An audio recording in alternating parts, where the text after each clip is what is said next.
ස්වාමීන් වහන්සේ මෙහෙණින් වහන්සේ පින්වත්නි අපි අද දවසේ සුපුරුදු කල්යාණ මිත්‍රත්වයෙන් එකතු වෙලා ඉරිදා දිනවල අපි සාකච්ඡා කරමු දේශනා කරමු කියලා තීරණය කළා. ඒ බුදුරජාණන් වහන්සේ වදාළ ප්‍රත්‍යක්ෂ කරගත්ත ඒ පටිච්ච සමුප්පාද දර්ශනය පිළිබඳ ඉතින් කෙනෙක්ගේ ධර්ම අවබෝධ කරනවා කියලා කියන්නේ ධර්මය අවබෝධ කරනවා කියලා කියන්නේ ඒ හේතුඵල ධම පටිච්ච සමුප්පාද ධම අවබෝධ කිරීම. ඒ පටිච්ච සමුප්පාදය අවබෝධ කිරීම තුළ තමයි කෙනෙක්ට පටිච්චසමුප්පාදය තේරුම් ගැනීම තුළ තමයි ත්‍රිලක්ෂණ අවබෝධය සිද්ධ වෙන්නේ. මොකද අනිත්‍ය දුක්ඛ අනාත්ම කියලා කියන්නේ හිතන කල්පනා කරන ධමයක් නෙමෙයි. එම හිතා ඉන්න දෙයක් නෙමෙයි. කෙනෙක්ට ත්‍රිලක්ෂණය අවබෝධ වෙන්නේ මෙන්න මේ පටිච්චසමුප්පාදයේ තේරුම් ගැනීම තුළ. කෙනෙක් පටිච්චසමුප්පාද දර්ශනය දන්නේ නැතිනම් අවබෝධයක් නැතිනම් එයාගේ අතුලාන්තයේ පිහිටලා තියෙන්නේ ඒ නিত্য සුඛ ආත්ම කියන දෘෂ්ටි මත. දැන් එතකොට අපි මේ පටිච්චසමුප්පාදයේ පිළිබඳ විස්තර කරගෙන එන දේශනාවලියෙහි අද දවසේ අපි ඒ හතරවෙනි දේශනේ තමයි තියෙන්නේ. අපි මේ පටිච්චසමුප්පාද අංගවල මේ අවිද්‍යාව කියන අංගය පිළිබඳ තමයි දේශනා කරමින් ආවේ මේ සති කිහිපය තුල. ඉතින් මේ අවිද්‍යාව කියන එක අවිද්‍යාව හරියට සමහර තැන්වල පෙන්නනවා හරියට මේ නින්දක් වගේ. මනුස්සයෙක් දැඩි නිද්‍රාවක සිටිනවා වගේ. කෙනෙක්ගේ අවිද්‍යාව තියෙද්දි කෙනෙක් අවිද්‍යාව අයින් වෙද්දි විද්‍යාව පහළ වීම කියන්නේ හරියට මේ නිින්දෙන් අවදි වීම වගේ කියලා. දැන් අවිද්‍යාව කියන එක නිින්දක් වගේ කියලා විස්තර කරද්දී තදබල නිද්‍රාවක ඉන්නවා කියන කාරණය අපි මෙහෙම උදාහරණයක් හිතමුකෝ. දැන් අපි රෑ නිින්ද ගිහිල්ලා රාත්‍රියේ නිින්දේ තද සිහිනයක් දකිමින් ඉන්න. තදට නිින්ද ගිහිල්ලා අපි සිහිනයක් දකිමින් ඉන්නවා.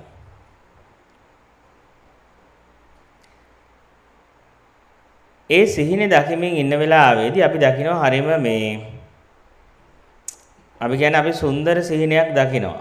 අපි ආදරය කරන දරුවොත් එක්ක, ගෙවල් එක්ක, ඥාතීත් එක්ක එකතු වෙලා සෙල්ලම් කරන නටන සිහිනයක් දකිමින් ඉන්නවා. මෙහෙම සුන්දර සිහිනයක් දකිමින් ඉද්දී සෙල්ලම් කරන නටන සිහිනයක් දකින්න වෙලාවේ ඇත්තටම එයා ඉන්නේ සිහිනයටපත් වෙලා. සිහිනයක් දකිමින් ඉන්නවා. හැබැයි නැගිට කෙනෙක් දකිනවා එයාගේ හතර වටේම කාමරේ ගිනි ගන්නවා. එයාගේ කාමරේ ගිනි ගන්නවා හතර වටේම. හැබැයි එයාට ඒක තේරෙන්නේ නැහැ. එයාට ඒක දැනෙන්නෙත් නැහැ. එයාට ඒක තේරෙන්නෙත් නැහැ. එයා අර සුන්දර සිහිනයක් දකිමින් ගෙදර ළමයි එක සෙල්ලම් කර නට ඉන්නවා. සෙල්ලම් කර නට ඉද්දී එහෙ උනට ඇත්තටම එතන වෙන්නේ එයා ඉන්නේ මහා ගිනි ගොඩක් මැද. එයා දැන් පිච්චෙන්න ආසන්න වෙලා ඉන්නේ. පිච්චෙන්න මැරෙන්න ගිනි ගන්න ලං වෙලා ඉන්නේ. මොකද කාමරේ දැන් වටේම ගින්නක්. ඉතින් එතකොට සමහර ලාවට එයාගේ නිින්ද තද වැඩි නම් සමහරට තව කෙනෙක් නැගිටින්න ගියොත් ඇහෙන්නේ නැහැ. දැන් වෙන්න දැන් සමහරලාට අපි ළමයින්ට උනත් කතා කරලා නැගිටින්න ගියොත් ඇහෙන්නේ නැති විදිහ තියෙන්නේ. يعني නිින්ද ගොඩක් තද වැඩි. ඉතින් ගොඩාක් තද නිද්‍රාවටපත් වෙලා නම් එහව නැගිටින්න අමාරුයි. සමහර අසනීපත් තියෙන්නේ, සමහර නැගිටින්නෙම නැහැ. කවුරු කතා කරලා තැන ගැහුවා. ඉතින් ඒ වගේ තද නින්දකටපත් වෙලා නම් සමහර කෙනෙක්ට නැගිටවන්නත් එයා බැරි වෙන්න පුළුවන්. නැගිටන්නත් අපහසු වෙන්න ඉඩ තියෙනවා.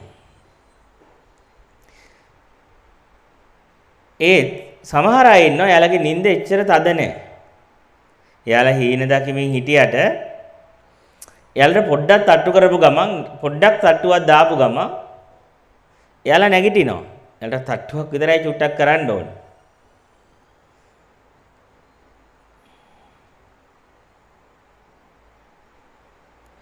ඒ වගේ තමයි දැන් අපි මේ උපමාව අපේ ජීවිතයට සම්බන්ධ කරලා බැලුවොත් එහෙම මේ නිින්ද කියන උපමාව අපි ගමුකෝ දැන් ඒ නිින්දෙන් නැගිට්ට අය තමයි නිින්දෙන් නැගිට්ට අය අපි කියමු බුදු පසේ බුදු මහරහතන් වහන්සේලා කියලා. ඒ දකිමින් හිටපු නිද්‍රාවෙන් දැක්ක සිහිනෙන් නැගිට්ටා. උනාසලේ සිහිනෙන් නැගිට්ටාම හැබැයි අපි තුන් පෘථග්ජන මිනිස්සෙක් එයා සිහිනෙන් නැගිටලා නැහැ. එයා නිද්‍රාවෙන් අවදි වෙලා නැහැ. එයා හීනයක් දකිමින් ඉන්නවා. එයා හීනයක් දකිනවා. දැන් අපේ ජීවිතේ දිහා බලනකොට දැන් ජීවිතේ අපිට පේන අපිට තේරෙන දෙයක් තමයි දැන් අපි මේ ලෝකෙට ආවට පස්සේ අපිට යම් ප්‍රෝග්‍රෑම් එකක් ලැබුණා.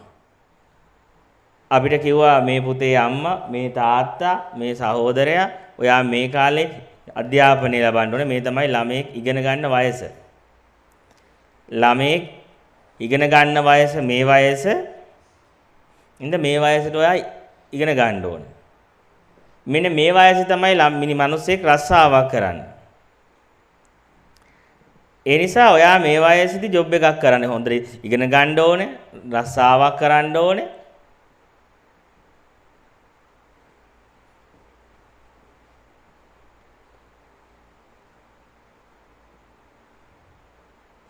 එතකොට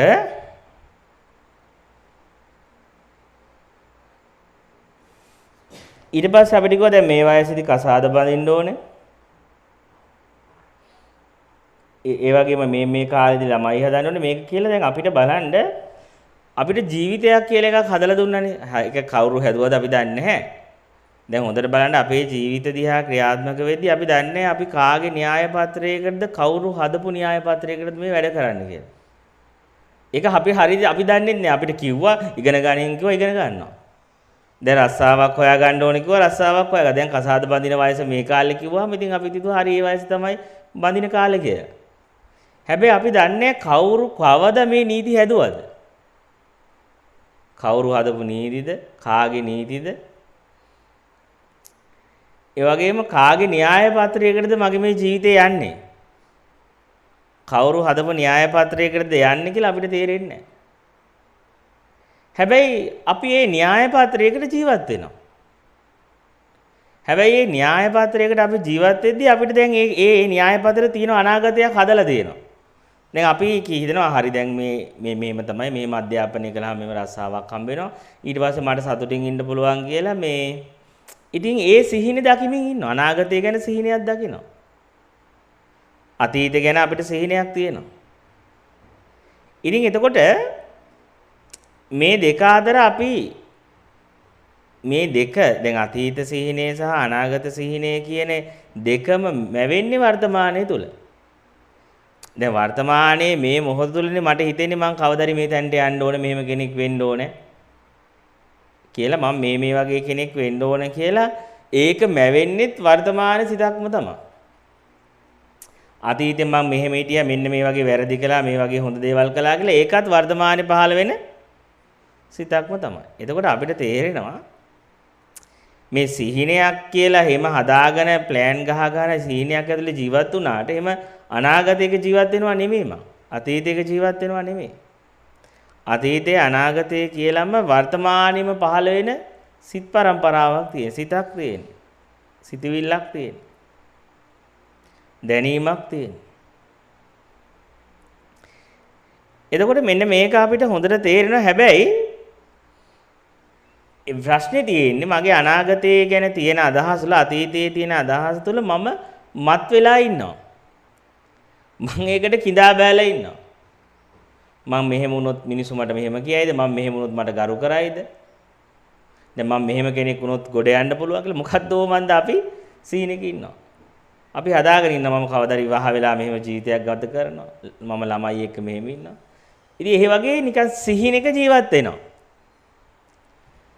සිහිනයක් ඇතුලේ ඉඩා බෑගෙන ඉන්න. ඒක තමයි නිද්‍රාව කියන්නේ. ඒක තමයි හීනයක් ඇතුලේදී අපි නිද්‍රාවගෙන ඉන්නේ. නිද්‍රාව ඇතුලේ අපි ළමයි එක්ක සෙල්ලම් කරනවා. අපිට හීනයක් ඇතුලේ ප්ලෑන් තියෙනවා. දැන් හීන ඇතුලේත් අපි තියනනේ ප්ලෑන්. සිහින ඇතුලේ මම අර්ග කරන්න ඕනේ, මේක කරන්න ඕනේ, මෙතෙන්ට යන්න ඕනේ කියලා සිහින ඇතුලේත් අපි ඇවිදිනවා. සිහින ඇතුලේත් ගමන් කරනවා. සිහින ඇතුලේත් දේවල් හොයාගෙන යනවා. ඒ වගේ හොඳට බලන්න මෙන්න මේ වගේ යම් මානසික නිද්‍රාවක් දකිනවා. මානසික නිද්‍රාවක කියන්නේ දැන් ඇත්තට මේ සිහිනේ පේන්නේ නැහැනේ නැගිට කෙනෙක්ට. නිින්ද ගියපු කෙනෙක්ට විතරයි ඒක පේන්නේ. දැන් ඔබ එකපාර නැගිට්ටොත් ඔය සිහින තියෙයිද? නැහැ. හරියට නිකන් අර චිත්‍රපටියක් පෙන්වන්න පුළුවන් අන්ධකාරයක විතරනේ.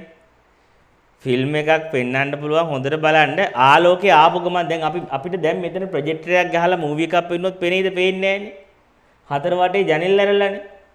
ජනෙල් දොරවල් ඇරලා නිසා ෆිල්ම් එකක් මේ හෝල් එකේ දැන් පෙන්වන්න බෑ ප්‍රොජෙක්ටරයක් ගහලා. එතකොට දැන් අපිට ෆිල්ම් එක පෙන්වන්න නම් මොකද වෙන්නේ? ෆිල්ම් එක පෙන්වන්න ඕන නම් ජනෙල් වහන්න ඕනේ. ජනෙල් වැහුවොත් ඔන්න ප්‍රොජෙක්ටර් එක ගහන්න පුළුවන්. ඒ අන්ධකාරය වැඩිනේ.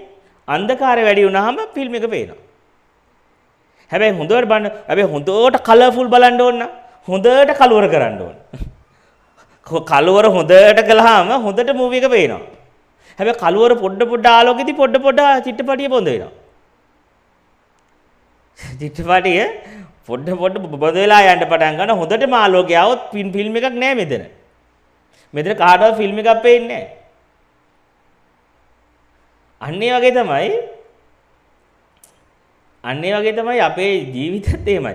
අවිද්‍යාව වැඩි ප්‍රමාණයට තමයි අපිට මේ ලෝකේ සුන්දර වෙන්නේ. මේ ලෝකේ රස කරන්න පුළුවන් වෙන්නේ. කෙලෙස් රස කරන්න පුළුවන් වෙන්නේ. මොකද අපිට ලෝකේ හොඳට ගනව අහු වෙන්නේ. ලෝකයේ කියන එක අපිට හොඳට හම්බෙන්නේ අපේ තියෙන අවිද්‍යාවේ ප්‍රමාණයට සාපේක්ෂව. ෆිල්ම් එක හොඳට පේන්නේ එළියේ තියෙන අන්ධකාරයේ ප්‍රමාණයට සාපේක්ෂව. ඔබේ ඇතුළාන්තයේ තියෙන අවිද්‍යාවේ ප්‍රමාණයට සාපේක්ෂව ඔබ සුන්දර සිහිනයක් දකින්න පුළුවන්. කතන්දරයක් ගොතා ගන්න පුළුවන්. ඒක ඇතුළේ ජීවත් වෙන්න පුළුවන්. ඒ කියන්නේ හොඳටම නිද්‍රාව වැඩි නම්, නිින්ද වැඩි නම් හොඳට හීනේ සජීවී වෙන ප්‍රමාණය වැඩි. හැබැයි පොඩ්ඩක් ආය නැගිටිනවා ආය නිින්දට යනවා නම් පොඩ්ඩක් අරගේ තියෙන බලේ නැති වෙලා යනවා හීනෙට. අයියේ පොඩ්ඩක් දැක කරද්දී ආය නැගිටිනවා. ආය නිින්ද යද්දී. ඒතර හීනේ හරියට ගනව නිකන් රේකීව දිගට යන්නේ නැහැ හීනේ. හීනේක දිගට පවත්වන්න බැරි වෙනවා. ඉතින් අන්න ඒ වගේ තමයි. ඉතින් ඒ හීනේ වගේම ඔබ තේරුම් ගන්න දැන් ඔබේ ජීවිතය තුළ ඔබ තද නිද්‍රාවක සිටිනවා. තද නිින්දක ඒ නිින්ද කොච්චර වැඩි ප්‍රමාණයට ඔබට සජීවී වූ ළමයි හම්බෙනවා, ගෙවල් හම්බෙනවා, ඒක ඇතුලේ ඇවිදිනවා, කරනවා, ඔබට කියා පාන්න දෙයක් තියෙනවා, පෙන්වන්න දෙයක් තියෙනවා, ලෝකෙන් හංගවගෙන ඉන්න දෙයක් තියෙනවා, ලෝකෙන් සංගවගෙන ඉන්න දෙයක් තියෙනවා, ලෝකෙට පෙන්වන්න දෙයක් තියෙනවා. ඔය මෝඩකමේ ප්‍රමාණයටම අවිද්‍යාවේ ප්‍රමාණයට. ඉතින් එතකොට දැන් ප්‍රශ්නේ පවතින්නේ දැන් මම මේ වගේ බොරු හීනයක් කවදාකවත් නොතිබිච්ච හීනයක්. දැන් හීනයක් කියන්නේ කවදාකවත් තිබිච්ච දෙයක් නෙවෙයි, වෙච්ච සිද්ධියක් නෙවෙයි, වෙන සිද්ධියකුත් නෙවෙයි. කවදාකවත් වෙච්ච සිද්ධියකුත් නෙමෙයි, වෙන සිද්ධියකුත් නෙමෙයි, වෙමින් පවතින හේකුත් නෙවෙයි. එහෙම හීනයක් දකින්න වෙලාවේදී ඒත් අපි හිතමු ඇත්තටම වෙන්නේ මහා ගින්නක් ගනිමින් තියෙනවා. අර පැත්තේ කාමරේ ගිනි ගන්නවා. ඒ කාමරේ ගිනි ගන්නවා වගේ තමයි දැන් ඔබ හිතන්න ඔබ ළමයා කියලා ගත්ත තැන ඔබ ළමයා කියලා ගත්ත තැන, ගෙදර කියලා ගත්ත තැන, මහත්තයා බිරිඳ කියලා ගත්ත තැන, මම කියලා ගත්ත තැන තියෙන ඇත්තම ධර්මතාවය මොකද්ද කියලා බැලුවොත් එතන තියෙන සත්‍යම ධර්මතාවය මොකද්ද කියලා අපි බැලුවොත් දැන් අපි ළමයා කියන ස්වභාවය දිහා ළමයා කියලා අපි බලන්නේ යම් රූපයක් දිහානේ. ළමයා දකින්නවා කියලා මම දකින්නේ රූපයක් දිහානේ. මම මහත්තයා දකින්නවා, නෝන දකින්නවා, මම දිහා කණ්ණාඩියකින් බලනවා, මම කණ්ණාඩියෙන් මම දිහා බලනවා කියලා. කණ්ණාඩිය ළඟට ගිහලා මම දිහා බලනවා කියලා ආයෙ බලන්නේ රූපයක් දිහානේ, රූප සංඥා, يعني වර්ණ රූපයක් දිහානේ. ඉතින් එතකොට අපි ඇත්තටම ගිහිල්ලා බැලුවොත් ඒ රූපේ තියෙන ධර්මතාවය මොකද්ද කියලා? ඒ රූපේ තියෙන ධර්මතාවය තමයි ඒක තවත් ජරාවට අයිති දෙයක්, ජරාවටපත් වෙමින් තියෙන වේගය. ඒක දෙයක් නෙමෙයි, නිකන් ජරාවක් තියෙන්නේ. තවත් මරණයට අයිති ස්වභාවයක් වේගෙන් මරණයටපත් වෙමින් තියෙනවා. රෝගයට අයිති ස්වභාවයක් ඊටාම වේගෙන් රෝගයටපත් වෙමින් තියෙනවා. ඒතර ඉපදී කියන්නේ ජරාවට අයිති දෙයක් වේගෙන් ජරාවටපත් වෙමින් තියෙනවා, මරණයට අයිති දෙයක් වේගෙන් මරණයට යමින් තියෙනවා. ඒක ගින්නක්, ඒක දුක. ඒ ජරාවට අයිති දෙයක් ජරාවටපත් වෙමින් තියෙදි මරණයට අයිති දෙයක් මරණයටපත් වෙද්දී අපි වර්තමානයේ ඇත්ත ඒ ස්වභාවය දකින්නේ නැහැ එතන තියෙන. වර්තමානයේ එතන තියෙන ඇත්ත දකින්නේ නැතුව අපි මේ gedara ළමයා ආදර කතාවක් වෙන්වීමේ කතාවක් කියලා සුන්දර සිහිනයක් දකිනවා. ඒත් ඒ සිහිනේ ඇත්තක් නෙවෙයි, කවදාකවත් යථාර්ථයක් නෙවෙයි. එතන තියෙන වෙනම අනාත්ම වූ ඒ ස්කන්ධ ධර්මතාවයක් තියෙන්නේ. එතන තියෙන්නේ ඒ පටිච්ච සමුප්පන්නව හේතු නිසා සකස් වෙලා හේතු නැතිදී නැති වෙමින් යන ඒ ස්කන්ධයක් පංචස්කන්ධ වෙනස් වීමේ ධර්මතාවයක් තියෙන තැනක අපිට ඒක දකින්නේ අපි අවිද්‍යාව කොච්චර වැඩිද කියන්නේ අපිට පේන්නේ වෙන සීනයක්. සත්ත්ව පුද්ගලයෙක් එක්ක හදාගත්ත ආදර කතාවක්. ප්‍රේම කතාවක් අපි දකිමින් ඉන්නේ. ඉතින් මේ ප්‍රේම කතාව කවදාකවත් තිබිච්ච දෙයක් නෙවෙයි. වෙච්ච සිද්ධියකුත් නෙවෙයි. දැන් ඒක හරියට මෙන්න මේ උදාහරණයක් අපි ගත්තොත් එහෙම ඒකට අපි උදාහරණයක් අරගත්තොත් අපි හිතමු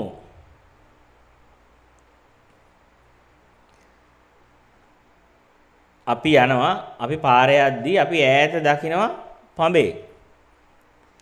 පඹය දකින්න දැන අපි එතන ඇත්ත දකින්න නැතුව අපි මිනිස්සයා කියන දෘෂ්ටියක් හදා ගන්නවා කියලා කියමුකෝ. අපි දැන් මේ ගිය සතියේත් මේ උපමාව ගත්තා. මම ඒකේ තව පැත්තක් අද පෙන්නන්නම්. දැන් මේ උපමාවම අපි අරගත්තොත් අපි එතන තියෙන ඇත්තම ඇත්ත ධර්මතාවය දැක්කේ නැහැ. අපි පඹය ළඟට ගිහිල්ලා ඒ පඹයගේ ඇත්තම ධර්මතාවය දැක්කොත් එහෙම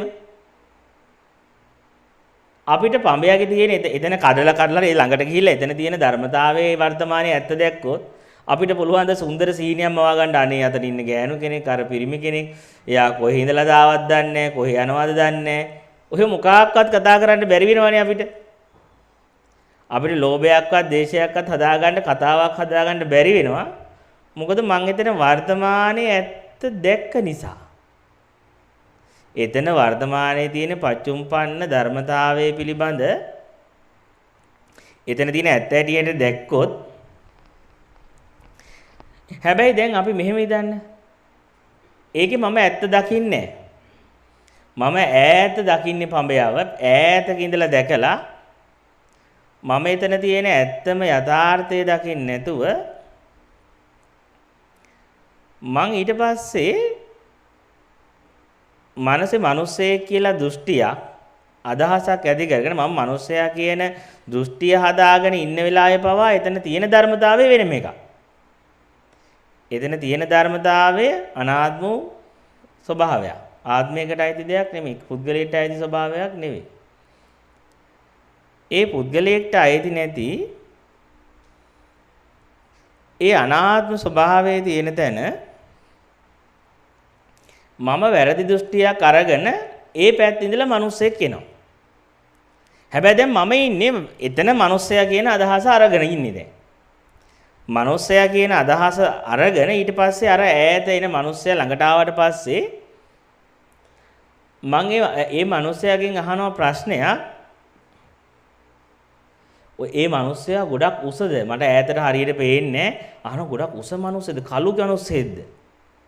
සුදු මිනිස්සෙද්ද කියලා අහනවා. යා කළු මිනිස්සෙද්ද? අතන අර ඉන්න මිනිස්සයා කළු මිනිස්සෙද්ද? සුදු මිනිස්සයා උසයිද? කොටයිද?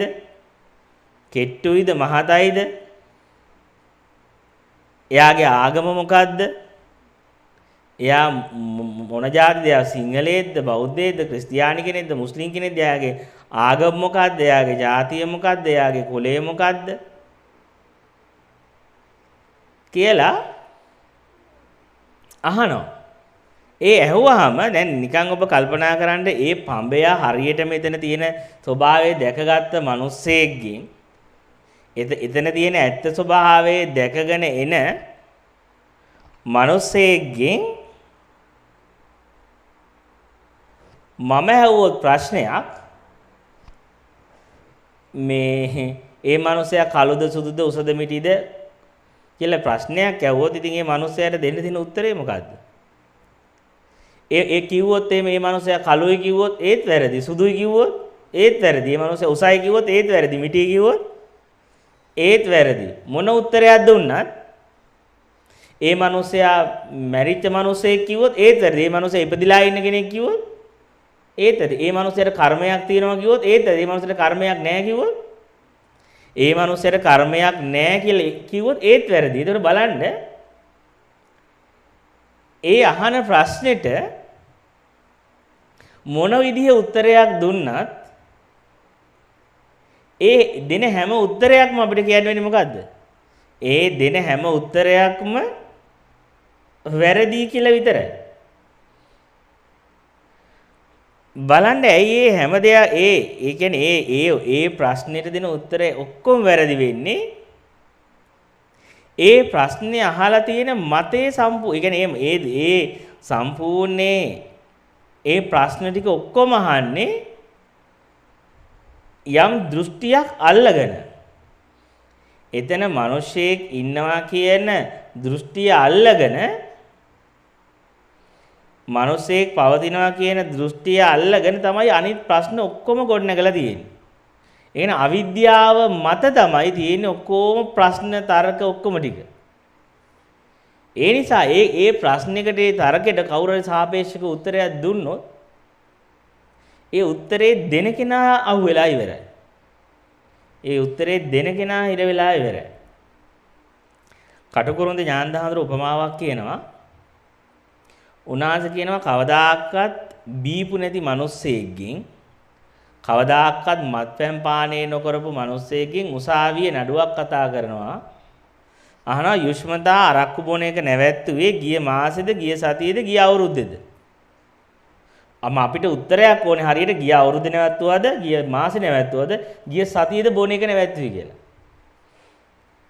එතකොට කවදාකවත් බීපු නැති මිනිහෙක්ගෙන් හොඳට ඔබ කල්පනා කරලා බලන්න කවදාකවත් බීපු නැති මිනිහෙක්ගෙන් ඇහුවොත් එහෙම කවදද නැවැත්තුවේ බොනේ කියලා මේ මිනිස්සයා උත්තරයක් දුන්නොත් ඒ උත්තරේ වැරදි. ඒ උත්තරය වැරදි උත්තරයක් වෙනවා. මොකද මේ මිනිස්සයා කවදාකවත් බීලා නැහැ. ඒතකොට මේ මිනිස්සයාගෙන් අහන්නේ ප්‍රශ්නේ සුදුසු නැහැ. ප්‍රශ්නේ අදාළත් නැහැ. මොකද බීපු නැති මිනිහෙක්. බීපු නැති මිනිස්සෙක්ගෙන්. එතකොට මේ ප්‍රශ්නේ අහද්දිම බීපු නැති මිනිස්සයා බිව්වා කියන දෘෂ්ටිය අල්ලලා තියෙනවා. බිව්වා කියන දෘෂ්ටිය අල්ලලා තමයි කවදද නැවැත්තුවේ කවදද කොයි කාලෙද කොයි අවුරුද්දේද කොයි සතියේද කොයි මාසෙද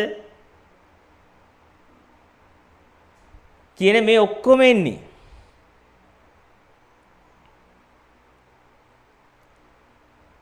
ඉතින් ඒක තමයි බුද්ධ දේශනාවල තියෙනවා තපනීය ප්‍රශ්න කියලා.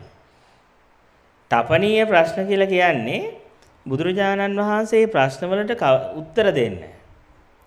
දැන් බුදුරජාණන් වහන්සේගෙන් අහන ඒ තපනීය ප්‍රශ්න වල උත්තර දෙන්නේ නැති හේතුව තමයි දැන් අහනවෙilla තථාගතයන් වහන්සේ මරණින් මත්තේ ඉන්නවද? තථාගතයන් වහන්සේ මරණින් මත්තේ නැද්ද? තථාගතයන් වහන්සේ මරණින් මත්තේ ඉන්නේත් නැද්ද නැත්තේත් නැද්ද?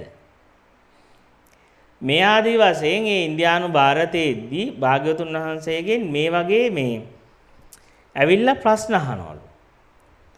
ඒ වෙලාවේ බුදුරජාණන් වහන්සේ නිහඬව ඉන්නවා. ඒ වෙලාවේ භාග්‍යවතුන් වහන්සේ නිශ්ශබ්ද භාවයට පත් වෙනවා. එතකොට මිනිස්සු දොස් කියනවලු අනේ බුදුරජාණන් වහන්සේ උත්තර දන්නේ නැහැ. තථාගතයන් වහන්සේට මේවට හරියට උත්තර දෙන්න තේරෙන්නේ නැහැ උන්වහන්සේට. මේ ප්‍රශ්නෙකට. උන්වහන්සේ සර්වඥ නැහැ. සර්වඥයි නම් ඉතින් හරියටම කියන්න පුළුවන් වෙන්න එපා. මරණින් මත්තේ ඉන්නවද නැද්ද? ඉන්නේත් නැද්ද? නැත්තේත් නැද්ද කියලා මෙහෙම ප්‍රශ්න අහද්දී උන්වහන්සේ සර්වඥයන් වහන්සේ නමක් නම් සර්වඥතා ඥාණයටපත් වෙලා නම් ඉතින් මේ ප්‍රශ්න වලට හරියට කෙලින් උත්තරයක් දෙන්න පුළුවන් වෙන්න එපා. ඒ නිහඬව බිම්බලාගෙන නිශ්ශබ්දව ඉන්නේ. බුදුරජාණන් වහන්සේ උත්තරයක් දුන්නොත් ඒ දෙන හැම උත්තරයක්ම වැරදි. මොකද මේ හැම ප්‍රශ්නයක්ම ගොඩනගලා තියෙන්නේ තථාගතයන් වහන්සේ කියලා වෙනම කෙනෙක් පවතිනවා කියන තැන ඉඳලා. ඒ කියන්නේ ඉපදිච්ච කෙනෙක් ඉන්නවා. ඉපදිච්ච කෙනා ඇත්ත කියන තැන ඉඳලයි එයා මරණින් මත්තේ ඉන්නවද නැද්ද? ඉන්නේත් නැද්ද? නැත්තේත් නැද්ද? මේ ඔක්කොම අහන්නේ හරියට උදාහරණයක් වශයෙන් කිව්වොත් අර පඹයා ඉන්න තැන මිනිස්සෙක් කියලා වැරදියට අදහසක් අරගෙන එතන ඉඳලා ප්‍රශ්න ඇහුවා වගේ ඔක්කොම ටික. එතන ඉඳලා ඒ අදහස තුළ ඉඳලා ඔක්කොම ප්‍රශ්න ඇහුවා වගේ. ඉතින් ඒ වගේ ප්‍රශ්නයකට ඉතින් උත්තරයක් දුන්නොත් ඇතාන්තයෙන් උත්තරයක් දුන්නත් වැරදි. නැතාන්තයෙන් උත්තරයක් දුන්නත් වැරදි. ඒකයි බුදුරජාණන් වහන්සේ කියන තථාගතයන් වහන්සේ අස්තිතංච නාස්තිතංච ඇත කියන අන්තයට යන්නෙත් නැහැ. නැත කියන අන්තයට යන්නෙත් නැහැ. යමක් නැත කියලා කියන්නේ යමක් තිබිච්ච දෙයකට සාපේක්ෂ වෙන තිබුණු දෙයක් ඇත්ත වෙනවා. දැන් මම කිව්වොත් එහෙම මේ කෝප්පේ කියන එක අනිත්‍ය දෙයක් කියලා. කෝප්පේ අනිත්‍යයි කියද්දිම මම වැරදි තැනකට ගිහිලා දිනන කෝප්පේ අනිත්‍ය වෙන්න කෝප්පයක් කියලා තිබ්බ කෝප්පේ කියන එකත් වෙනස් වෙන දෙයක් නැත වෙන්න තිබ්බ දෙයක් වෙන්න වෙනවා. දැන් කෝප්පයක් කියලා කවදාකවත් දෙයක් හම්බුන්නේ නැති තැනක නැති බවක් කතා කරන්න බෑ. ඇති බවක් නැති තැනක නැති බවක් නිර්මාණය කරන්න ඕනේ නැහැ. යමක් නැති බව මම නිර්මාණය කරන තැනම එතන ඇති බවක් නිර්මාණය වෙලා තිබෙනවා. ඇති බවට සාපේක්ෂකව තමයි අපිට තේරෙන්නේ අපිට මේ නැති දෙයක් ගැන කතා කරන්න පුළුවන් වෙන්නේ. ඉතින් එතකොට දැන් අපි මෙන්න මේ කතාව දැන් මෙන්න මේ පටිච්චසමුප්පාදයේ අවිද්‍යාව තේරුම් අරගෙන යද්දී අවිද්‍යාව කියන එක අපි තේරුම් ගන්න යද්දී අපි තේරුම් ගන්න ඕනේ එහෙනම් මෙන්න මේක තමයි මෙතන තියෙන ප්‍රශ්නේ. මෙතන ප්‍රශ්නේ තමයි කවදාක් මේ අපි කවදාකවත් මේ සත්‍ය අවබෝධ කරනවා කියලා අපිට නැති වෙන දෙයක් නැහැ. අපිට නැති වෙන්න දෙයක්වත් නැහැ. නැති වෙන්නේ තියෙනවා කියලා හිතාගත්ත බොරුව විතරයි. තියෙනවා කියලා හිතාගත්ත බොරුව විතරයි විද්‍ය. يعني අවිද්‍යාව නැති වුණා කියලා අපිට මේ නැති වෙච්ච දෙයක් නෙමෙයි. විද්‍යාව පහළ වුණා කියලා සිද්ධ වෙන්නේ අපි නැති දෙයක් තියෙනවා කියලා අරගෙන හිටපු ඝන දෘෂ්ටියේ ගෙවීම. දෘෂ්ටියේ බොල් වීම. එච්චරයි සිද්ධ වෙන්නේ. ඉතින් එතකොට ප්‍රශ්නේ තියෙන්නේ අපි මෙන්න මේක දැන් ප්‍රශ්නේ තියෙන්නේ අපි මේක තේරුම් ගන්න ලොකු බයක් තියෙනවා අපේ ඇතුලේ. මොකද මම මේ ඇත්තම ඇත්ත තේරුම් ගත්තොත් මට පිහිට ගන්න තැනක් නැති වෙනවා. මට බැස ගන්න තැනක් නැති වෙන්න පටන් ගන්නවා. අපේ ඇතුලට මොනවා හරි බැස ගන්න මොකක් හරි තැනක පිහිට විඥාණයට මොකක් හරි අරමුණක් ඕන වෙනවා. එහෙම නිත්‍ය කරගෙන අදහසක් පිහිටිබුනේ නැත්නම් විඥානේ අනිදස්සන වෙනවා. විඥානේ මැරෙනවා. විඥාන කියන්නේ දැන් හේතුන් ගන්න අවිද්‍යාවෙන් මොනවා හරි පවතිනවා තියෙන දෙයක් තියෙනවා කියූප එකක් අරමුණු කරන් තමයි විඥානේ තියෙන. අවිද්‍යාපච්ච සංකාර. සංකාරපච්ච විඥාන. ඒතර විඥානේ පැවැත්ම තියෙන්නේ මොනවා හරි අවිද්‍යාවෙන් දෙයක් ඇති බවට ගත්ත තැනක. ඒක අල්ලගෙන තමයි විඥානේ ඊට පස්සේ බෙදීම් නාම රූප බෙදීම් සලආයතන වශයෙන් බෙදීම් විදීම් ඔක්කොම හටගන්නේ තණ්හාවල් ඔක්කොම පවත්ව ගන්න පුළුවන් වෙන්නේ විඥාණයට මේ බෙදීමකට ගියොත්. ඒ බෙදීමට යන්න විඥාණයට මෙන්න මේ අවිද්‍යාවෙන් යම් සංස්කරණයක් කළා මේ දෙයක් ඇති බවට අදහසක් දෙන්න වෙනවා. එහෙම ඇති බවට දැන් එතන ඇත්තම ඇත්ත ස්වභාවය නැතුව නැති බවක් මවන්න වෙනවා. එහෙම නැති බවක් මැව්වේ නැත්තම් මේ සිහිනේ දකින්න බෑ. මේ ඩ්‍රීම් එක අපිට දකින්න බෑ. ඩ්‍රීම් එක ඉවර වෙනවා. අපි නැගිටිනවා මේ සිහිනේ. සිහිනේ පවත්ව ගන්න බැරි වෙන්න පටන් ගන්නවා. ඒක හරියට මම මෙන්න මෙහෙම උදාහරණයක් කරනවා. දැන් බුදුරජාණන් වහන්සේ උන්වහන්සේගේ ශ්‍රාවකයන්ගෙන් මේක බමුණෙක් අහනවා බුදුරජාණන් වහන්සේගේ ප්‍රශ්නයක්. භාග්‍යවතුන් වහන්සේ අයිය ඔබ වහන්සේගේ ශ්‍රාවකයෝ ඔච්චර සන්තෝෂෙන් ඉන්නේ. ඔබ වහන්සේගේ ශ්‍රාවකයන්ට ඉතින් විශේෂ මේ වස්ත්‍රත් නැහැ, ඉදුම් හිටුනුත් හරි තැනකුත් නැහැ, හරි ආහාර වේලකුත් නැහැ. හැබැයි මොකක්වත් නැතුණාට ගොඩක් සන්තෝෂෙන් ඉන්නා වගේ පේනවා. මොකක්ද ඒකට හේතුව කියලා?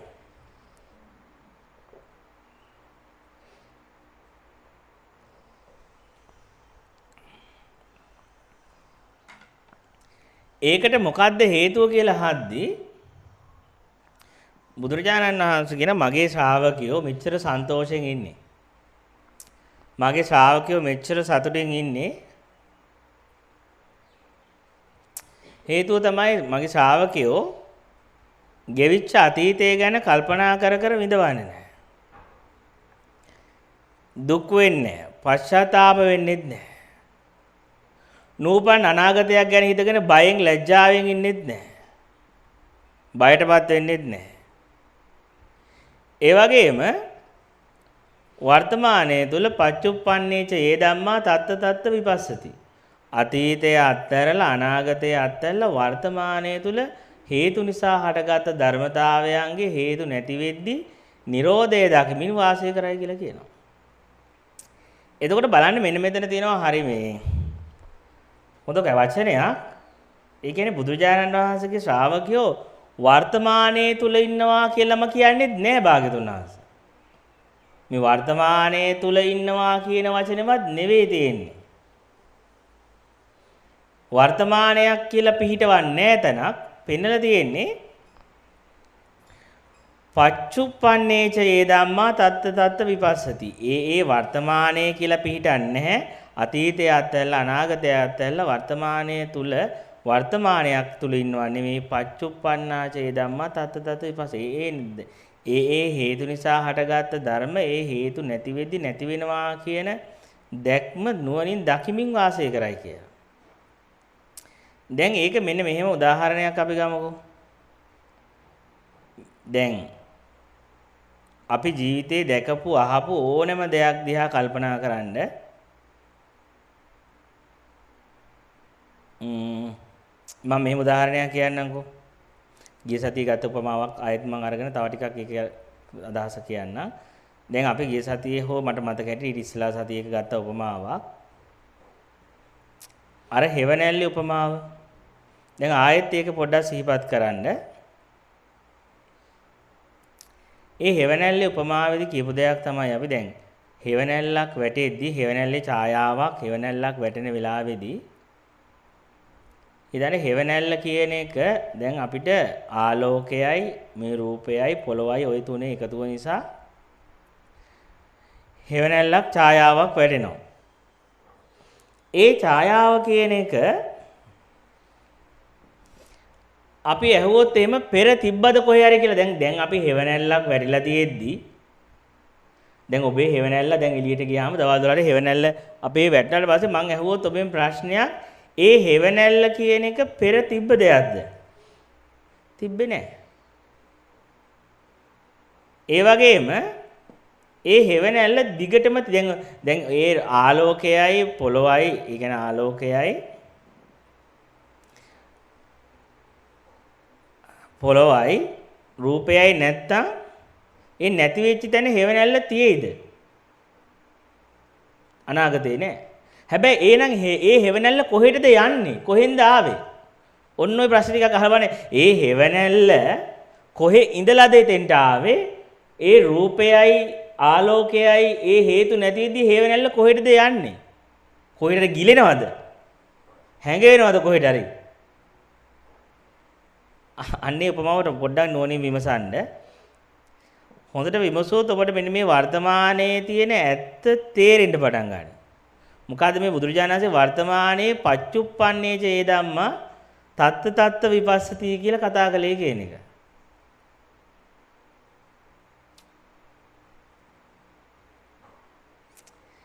දැන් හේවණල්ල උපමාගේ ඔගේ මම තව උපමාවක් ඕනනම් ගන්නම්කො මේ දැන් මම මේ මයික් එකට තට්ටු කරනවා කියන්නකො. මේ සද්දේ ඔබ කල්පනා කරන සද්දේ කොහේ හරි පෙර තිබ්බද? නෑනේ. හැබැයි මේ හේතු දෙකේ ගැටීම නිසා සද්දයක් ඇති වුණා. හැබැයි මේ ගැටීම නැති වෙද්දි සද්ද නැති වුණා. හැබැයි මේ සද්දේ කොහෙට හරි ගියාද? නිකන් හිතන්න මේ සද්දේ කොහෙට හරි ගියාද? හරි මං අහන්නේ මේ සද්දේ එන්නේ දැනෙන්න ඉස්සලා මේ සද්දේ කොහෙද තිබ්බේ? සද්දේ කොහෙද තිබ්බේ? කොහෙවත් සද්දේ තිබ්බේ නැහැ. මේ හේතු ගැටීම නැති වෙදි සද්දේ කොහෙටද ගියේ? කොහෙටත් ගියෙත් නැහැ. කොහේ තැනකට ගියාද තැනකින් ආවද? කොහේ හරි තැනකින් ආවෙත් නැහැ. කොහේ හරි තැනකට ගියෙත් නැහැ. හැබැයි මේ හේතු දෙකේ ගැටීම නිසා සද්දයක් කියන ඇසීමක් එනවා. හැබැයි මං අහන්නේ ඊට පස්සේ මේ සද්දේ කියන එක සද්දේ කියන දැනීම මේ මයික් එකටද අයිති? අහපුව මම මේ සද්දේ මයික් එකට ගියොත් හරියද? මයික් එක තිබ්බම සද්දයක් තියෙයිද? එහෙනම් සද්දයයි තියර බපල් එකටද? එහෙනම් මේ ඇඟිල්ලටද? එහෙනම් අහපව ඒ හේතුවක ඵලයක් වශයෙන් සද්ද වර්තමානයේ ඇහුණට ඒ ඵලය අහපව හේතුවකට සම්බන්ධ කරන්න බෑ. හැබැයි මේ හේතු තුන නැතුව මයික් එකක් නැත්තම් බබල් එකක් නැත්තම් ඇඟිල්ලක් නැත්තම් ඒ ඇඟිල්ල තිබ්බත් බෑ මයික් එක තිබ්බත් බෑ බබල් එක තිබ්බත් බෑ ගැටෙන්නත් ඕන. ඒක ඝට්ටනේ සිද්ධ වුණේ නැත්තම් සද්ද ඇත්තෙත් නැහැ. හැබැයි ඒ ගැටෙන වෙලාවේ උපන් ශබ්දේ ගැටීම නැති විදිහ එතනම නැති වෙලත් යනවා. ඔන්න ඕකනේ මේ වෙලාවේ වර්තමානයේ ඇත්ත. දැන් මේ වෙලාවේ ඒ උපමායෙන් ගත්තොත් මේ සද්දය ඇහෙනවා කියන එක මේ හේතු තුනක එකතුවක්. හැබැයි හේතු නැති වෙදි සද්දේ නෑ. හැබැයි මේ සද්දේ කොහෙවත් තිබිලා කොහෙටවත් යනවත් නෙමෙයි. ඔන්න ඔය විදිහටම ගන්න අර ඡායාව උපමාවත්, හෙවණැල්ල උපමාවත් ගන්න, මේ මයික් එකේ සද්ද උපමාවත් ගන්න. හරි. ඔය උපමා ගත්ත දෙක ගත්තාම අපිට දෙන සද්දෙත් හෙවණැල්ල කියන රූපයත් ඡායාවත් සද්දයත් කියන එක පෙර කොහෙවත් තිබ්බන් නෙවෙයි අනාගතයේ කවදාකවත් තියෙනවත් නෙවෙයි ඒ වෙලාවේ පච්චුප්පන්නයි. ඒ හේතු නිසා ඒ වගේ සංඥාවක් සද්ද කියන දැනීමක් එනවා. ඒ වෙලාවේ හෙවණැල්ල කියලා පෙනීමක් කියන දැනීම එනවා. ඒ දැනීම කොතෙන්ද තැනකට අයිතිත් නෑ. ඒ දැනීම එහෙම ඉබේ හටගත් දෙයක්වත් දිගට පවතින දෙයක්වත් මොහොතක්වත් ස්ථීරව තැනක තියෙන දෙයක් නෙවෙයි. හරි. දැන් ඔන්න ඔය උපමා දෙක ආශ්‍රය කරගෙන දැන් බලන්න ඔබ ඔබේ වර්තමානයේ ඇත්තත් උච්චර තමයි. මේ වෙලාවේ පවා මේ පෙනීමත් එක්ක ඒ හේතු නිසා අපිට සංඥාවක් පහළ වෙන්න පුළුවන්. පඹයා උපමාව ගන්න. එතන අනාත්ම වූ හේතුවක් තියෙනවා. වර්තම පෙනීමක් තියෙනවා. පෙනීමත් එක්ක පඹයා කියන සංඥාව හිතේ ඇති උනේ. හැබැයි ඒ පඹයා කියන රූපයේ තියෙන තැනක ඒ මනුස්සයා කියන සංඥාව අහපුවාර රූපෙට අයිතිද? ඒ රූපෙට අයිති නෑ. හැබැයි ඒ රූපේ නැතුව ඒ සංඥාව එන්නේත් නෑ. රූපයත් අයිති, ඇහැ තියෙන්නත් ඕනේ, ඒ රූපේ තියෙන්නත් ඕනේ. ඇහැයි රූපයයි නේ ඒ පඹයා දකින්න හිත තියෙන්නත් ඕනේ. දැන් විඥානයක් නැත්තම් ඒ පඹයාගේ රූපේ පේන්නේ නෑනේ. ඒ ඇහත් තියෙනවා, ඇහැයි රූපයයි විඥානයයි ওই තුන නිසා මේ මනුස්සයා කියන අදහස ආවා. හැබැයි මනුස්සයා කියන අදහස ඇත්තටම මේ රූපෙට අයිතිත් නෑ, ඇහැට අයිතිත් නෑ. ආපහු ඒක මේ විඤ්ඤාණ ඒ සිතට අයිතිත් නෑ. හැබැයි මේ තුනේ එකතුව නිසා ඒ වෙලාවේ ආව සංඥාව. හැබැයි අපි මෙතන ඇත්ත ස්වභාවය දැක්කේ නැතිනම් මේ වර්තමානයේ සිද්ධ වෙච්ච ඇත්තම ස්වභාවය දැක්කේ නැත්තම් මොකද වෙන්නේ? අපි පැත්තකට ගිහිල්ලා කල්පනා කරනවා අර මිනිස්සයා තාම අතන ඇති. අර මිනිස්සයා තාම අතන ඇති. ඒ මිනිස්සයා හොඳ මිනිහෙක්ද දන්නෙත් නැහැ, නරක මහා අසීලාචාර මිනිහෙක්ද දන්නෙත් නැහැ. ඒ මිනිස්සයා පව්කාරයෙක්ද නැහැ, ඒ මිනිස්සයා නිවන් දැකපු රහතන් වහන්සේ කෙනෙක්ද දන්නෙත් නැහැ. එතකොට දැන් අපි ඊට පස්සේ ඒ වර්තමානයේ එතන සිදුවෙච්ච ඇත්ත දැක්කේ නැතිනම් අපිට එතන දෙයක් එතන අර වැරදි විදියට සංඥාව එද්දි ඒක ඇත්තම ස්වභාවය එතන දැකින් නැතිනම් ඒ සංඥාව ඇති වෙන තැන මේකේ ඇත්ත නොදැක්කනම් අපිට මොකද සිද්ධ වෙන්නේ? එතකොට අපි මොකද කරන්නේ? පැත්තකට ගියාට පස්සේ අපිට දැන් අතීතේ හිටපු මිනිස්සෙක්ව හම්බ වෙනවා. අනාගතේට ගිහිල්ලා බලන්න පුළුවන් මිනිස්සෙක් හම්බ වෙනවා. සහ වර්තමානයේ මේ කෙනෙක් ගැන හිතනවා කියලා හිතන වර්තමානයේ නිකන් සංඥා මාර්ථයක් කියලා තේරෙන්නේ නැහැ හිතන එක. නේ එතකොට අපි දකින්න අරමුණත් එක්ක අපි භවයක් හදා ගන්නවා. ඒක තමයි කර්මය කියලා කියන්නේ. කර්මයක් සකස් වෙන එක. එතකොට අපි ලෝකේ අපිට හම්බෙන්නේ ධර්මතා මට්ටමේ නෙමෙයි කර්ම මට්ටමේ. හොඳට තේරුම් ගන්න ලෝකයේ රහතන් වහන්සේ නමට හම්බෙන්නේ ධර්මතාවයක් මට්ටමින් වර්තමානයේ. පච්චුප්පන්නේච ඒ ධම්මා තත තත විපස්ස. එතන ධර්මතාවයේ මට්ටමකින් තමයි සත්‍ය දන්න කෙනෙක්ට හම්බෙන්නේ. හැබැයි පෘථග්ජන මනසේට වර්තමානයේ ලෝකේ හම්බෙන්නේ ධර්මතාවයක් කියන තැනකින් නෙවෙයි. කර්මයක් වෙන තැනකින් හම්බෙන්නේ. මොකද එයාට ලෝකයක් කියන එක පිහිටන තැනකින් හම්බෙන්නේ. ලෝකයක් නැවත ගිහිල්ලා දකින්න අහන්න පුළුවන් තැනක පිහිටලයි අපිට ලෝකෙ හම්බෙන්නේ. ඒක නැවත මට ඒ දැකපු දේ දකින්න ආයේ පුළුවන් නම් අහන්න පුළුවන් තැනකක් නම් තියෙන්නේ. ඒ කියන්නේ නැවත මට අන්න ඔන්න ඔය අරමුණක් අල්ලගෙන තමයි නැවත උපතකට යන්නේ. නැවත උප්පත්තියක් ලබන්නේ ඔන්න ඔය නැවත උපතකට අපි යන්නේ ඔන්න ඔය මෝඩකම අල්ලගෙන. ඔය මුලාව අල්ලගෙන. හොඳට බලන්න. එතකොට අපිට ඇත්තටම මේ අපිට හරියට අර බුදුරජාණන් වහන්සේ දේශනා කළා වගේ අපි හරියට වර්තමානට අවදි වුණොත් එහෙම වර්තමානයේට සිහියෙන් වුණොත් සිහිය පිහිටියොත් එහෙම අන්න ඒ වර්තමානයේට මම සිහිය පිහිටපු දවසට එදාට මට එහෙම ලෝකයක් හම්බෙන්නේ නැති වෙන්න පටන් ගන්නවා. කවදාකවත් අතීතේ තිබ්බ ලෝකයක්වත් අනාගතේ තියෙන ලෝකයක්වත් වර්තමානයේ පවතින ලෝකයක් හම්බෙන්නේ එකම ශූන්‍යතාවයක් තමයි ලැබෙන්නේ. එකම ශූන්‍යතාවයක් බවට අතුලාන්තේ පරිවර්තනය වෙන්න ගන්න. මොකද මේ වර්තමානයේ පච්චුප්පන්න ස්වභාවය අධ්‍යක් නිසා. ඉතින් එතකොට මම වර්තමානයේ පච්චුප්පන්න ස්වභාවය දකින්නේ නැති තැන නිසා තමයි ඔක්කොම ප්‍රශ්න අපිට එන්නේ. දැන් සමහර අය අහලා බලන්න අහනවා ප්‍රශ්නයක්. හාඳුන්නේ මේ මතකේ කොහේ ඉඳලාද එන්නේ? මේ මතකේ කොහෙටද යන්නේ? සමහර අය මේ මතකේ තියෙන්නේ මොලේ, මතකේ තියෙන්නේ හදවතේ කියලා මේ කොහේ හරි තැනක තියෙනවා ඇති මතකේ වගේ දෙයක්. ඒක සැරින් සැරේට මට එනවා ඇති කියලා. එහෙම දෘෂ්ටියක් එන්නේම මේ පච්චුප්පන්න ස්වභාවය ගැන අවබෝධයක් නැතිකම. මට පච්චුප්පන්න ස්වභාවය ගැන අවබෝධයක් තියෙනවා නම් මම කවදාකවත් අහන්නේ මේ මතකේ කොහෙද තියෙන්නේ? මතකේ කියලා කොහෙවත් තියෙන දෙයක් නෙවෙයි. මතකේ කියලා ඒ වෙලාවේ සංඥාවක් එන්නේ හේතු නිසා. ඒ මනසත් අරමුණුත් කියන්නේ ධම්මත් මනසත් නිසා මනෝවිඤ්ඤාණයේ තුනේ එකතු නිසා අපිට එනවා මතකය කියලා සංඥාව. ඒ මතකය කියන එක අහපව මනසට අයිතිත් නෑ අරමුණට අයිතිත් නෑ. ඒ හේතු නිසා එන ධර්මතාව. ඒ හේතු නැතිද එතනම නැති වුණා. අපිට ඉතින් මට අතීත මතකයක් ආව මං අතීතේ මෙයා දැක ගැන මට හිතුණා කියලා එහෙම මේ මතකයේ කොහෙවත් තැම්පත් වෙලාවත් තියෙන තැනකවත් නෙමෙයි. ඒකයි අන්න එහෙම වුණාට පස්සේ අපිට දැන් අන්න ඒ වැඩේ තියෙන අපි ඔය ඇත්ත දැක්කොත් එහෙම ඇත්ත යථාර්ථය දැක්කොත් එහෙම අපිට අන්න එදාට මේ කතා කරගන්න බැරි වෙනවා. අහවල් මිනිස්සයා මෙහෙම කෙනෙක් මට මිස්සර මෙහෙම කළා. ඒ කාලේ මට මෙහෙම කළා. ඒ කාලේ මෙහෙම කළා කියලා මට එදාට මට දෝෂාරෝපණය කරපු මට ආදරය කරපු කෙනෙක් වර්තමානයේ හම්බෙන්නේ නැති වෙන්න පටන් ගන්නවා.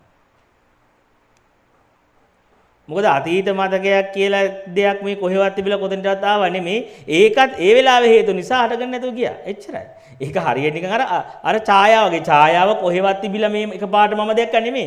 ඒ වෙලාවේ හේතු නිසා ආලෝකයත් පොළවත් රූපයත් නිසා ඡායාව ආවා. ඒක හේතු නැති ගියා. ඒ වගේම ආයේ මට ඒ ආපු මතකයේ මේ හිතට සම්බන්ධ කරන්නවත් මේ තව තැනකට සම්බන්ධ කරන්න බෑ. අර ඡායාව කොහෙටවත් සම්බන්ධ කරන්න බෑනේ. ඒක එතනම ඉවරයි. ඒක කොතෙන්ටවත් අයිති දෙයක් නෙමෙයි. මතකයේ කියන්නේ. කොතනවත් තැනකට අයිති දෙයක්වත් නෙමෙයි. ස්ථානයකට අයිතිත් නෙමෙයි.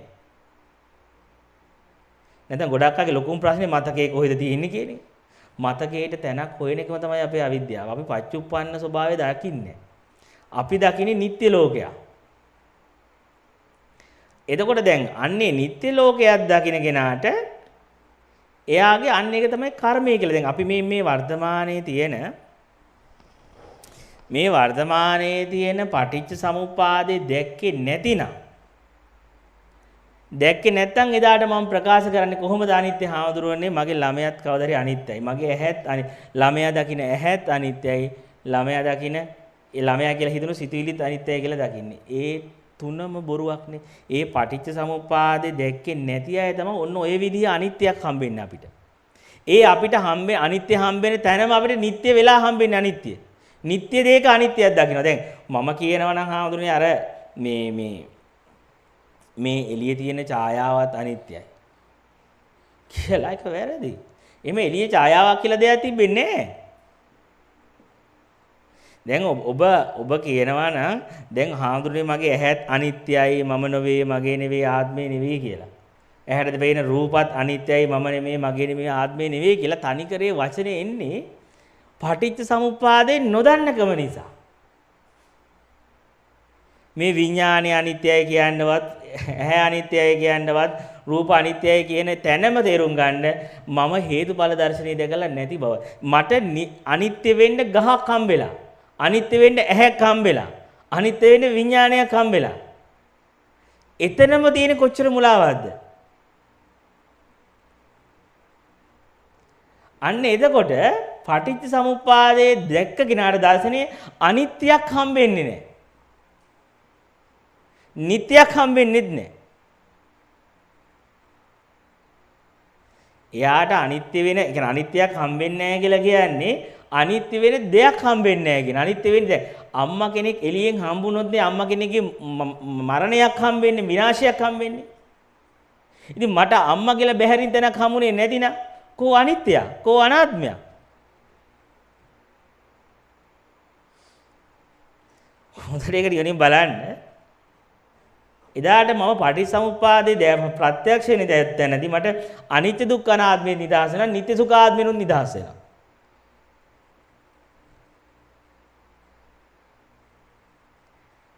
හරියට මේ හේතුඵල ධම දැක්ක වෙලාවට පටිච්චසමුප්පාද දර්ශනය අවබෝධ වෙච්ච තැනදී. එහෙම නැතිනම් අපි දකින අනිත්‍ය වැරදි දෙයක් නෙවෙයි. හැබැයි ඒ අනිත්‍ය කවදාකවත් මාව සත්‍ය අවබෝධයට ගෙනියන්නේ නැහැ. යම් මට්ටමක මට තියෙන අර බැඳීම අඩු කරගන්න පුළුවන්. ඉතින් අර මේ ළමයාත් අනිත්‍යයිනේ, අම්මත් අනිත්‍යයිනේ, මේ ඔක්කොම කවදාද විනාශ වෙලා යන දේවල්නේ. මේ ඇහත්, මේ කනත්, මේ රූපයත් මේවත් විනාශ වෙලා යන දේවල්නේ කියලා බලන එක ඉතින් හොඳයි, වරදක් නෙමෙයි. తాවකාලිකව යම් මට්ටමක අපේ අර ආනින්ජාවි සංස්කාර අඩු කරන කියන්නේ මේ අර නිකන් සංස්කාර ගෙවෙන කැත ගතිය තිබ්බට එනට ඒක හරි නෙමෙයි. එහෙම අපි අනිත්‍ය දකින්නේම අපි පටිච්චසමුප්පාදය පිළිබඳ අවබෝධය නැති නිසා, නොදන්නකම අපි. පටිච්ච සමුප්පාදේ මට හම්බෙච්ච දැනක මට එහෙම මේ අනිත්‍යයි කියලා අනිත්‍ය වෙන අම්මා කෙනෙක් හම්බෙන්නේ නැති වෙනවා. අනිත්‍ය වෙන ඇහැක් හම්බෙන්නේ නැති වෙනවා. අනිත්‍ය වෙන විඥානයක් හම්බෙන්නේ නැති වෙනවා. මොකද දැන් අපි අනිත්‍ය දුක්ඛ අනාත්ම බලන්නේ ලෝකේ පිහිටගෙන දැනක. මේ කර්මයේ රැස් වෙන විදියකට. හැබැයි ඒ දැක්ම ඉතින් ඇත්තටම බුදු කෙනෙක් පහළ වෙන්න ඕනෙත් නෑ. ඒක ඕනේ මිනිස්සෙට තේරෙනවා. මේ කියන ගස් වෙනස් වෙලා යන බව, මේ ළමයි කවදා හරි මැරිලා යන බව, මේ අම්මලා තාත්තලා මැරිලා යන මේ හදපු ගෙවල් කැඩෙන බව, මේ ඇහැ කවදා හරි විනාශ වෙලා යන බව, මේ කන ශරීරය විනාශ වෙලා යන බව. ඉතින් මේක අපිට ඇත්තටම මේ බණක් කියන්න ඕනෙත් නෑ. හොඳට බලන්න ඒක බණකින් ධර්මදේශනාවක් ඇතුලේ කියන්න දෙන දෙයක් නෙවෙයි. ඒක දකින්න ඕනේ මිනිස්සුන්ට වෙනවා. දැන් බුදුරජාණන් වහන්සේ චක්කුම් උදපාදි ඥානං උදපාදි ආලෝක උදපාදි කියලා අවබෝධ කළේ ඔය අනිත්‍ය නෙවෙයි. ඔය අනිත්‍ය අමුතුවෙන් ගිහි ජීවිතයක් අත්හැරලා සියලු කැපවීම කරලා මහා ඥානයකින් අවබෝධ කරන්න ඕනේ නෑ. ඒක සම්මුති ඥානය හොඳටම ඇති. ඒක තේරුම් ගන්න. ඒකට මහා විශේෂ ඥානයක්, විශේෂ අවබෝධයක් එහෙම අවශ්‍යතාවයක් නෑ. නිකන් සාමාන්‍ය බුද්ධිය තිබ්බනම් ඇති. ඉතින් එතකොට අපි තේරුම් ගන්න ඕනේ එහෙනම් මේ බුදුරජාණන් වහන්සේ යමක් අනිත්‍යයි කියන දර්ශනයේදී අනාත්මයි කියන්නේ ඒක එන්නේ හේතුඵල ධමයක් කරා. ඒක මේ පටිච්ච සමුප්පාද දර්ශනයක් තුල කතා කරන දෙයක් නිසා නැතුව මේ අනේ මේ ඔක්කොම අනිච්චන් දුක්ඛන් සංසාරය කියන එක නෙමෙයි. ඒ අනිත්‍යයි කියලා අපි දකින්න තැන තියෙන ද්වේෂයක්. තේරුම් ගන්න පටිච්ච සමුප්පාදයේ දකින්න නැතුව හේතුඵල ධම දකින්න නැතුව දකින අනිත්‍ය තුල ගොඩාක් වෙලාවට අපි දන්නේ ඒතර වංචනිකව අපේ ආසේ දේශي තින බලන්න සමහර වයසක අම්මනොත් අයියෝ අනිච්චන් දුක්ඛන් සංසාරය කියලා ඉන්නේ කන්ටත් ගා. ඒ අනිච්චන් දුක්ඛන් කියන්නේ මේක දේශකින් කියන්නේ අර තුක් නොදෝමකින් කියන වගේ. අයියෝ තුක් නොදෝමකින් කියලා අපි කියන්නේ. ඒ තුක් නොදෝමකින් කියලා නොපතන් නොදෝමකින් කියන වචනේ කියන්නේ නැතුව අනිච්චන් දුක්ඛන් සංසාරය කියනවා. අනිච්චන් දුක්ඛන් කියන තැනම තියෙන්නේ ධර්මතාවය කෙරෙහි ද්වේෂය.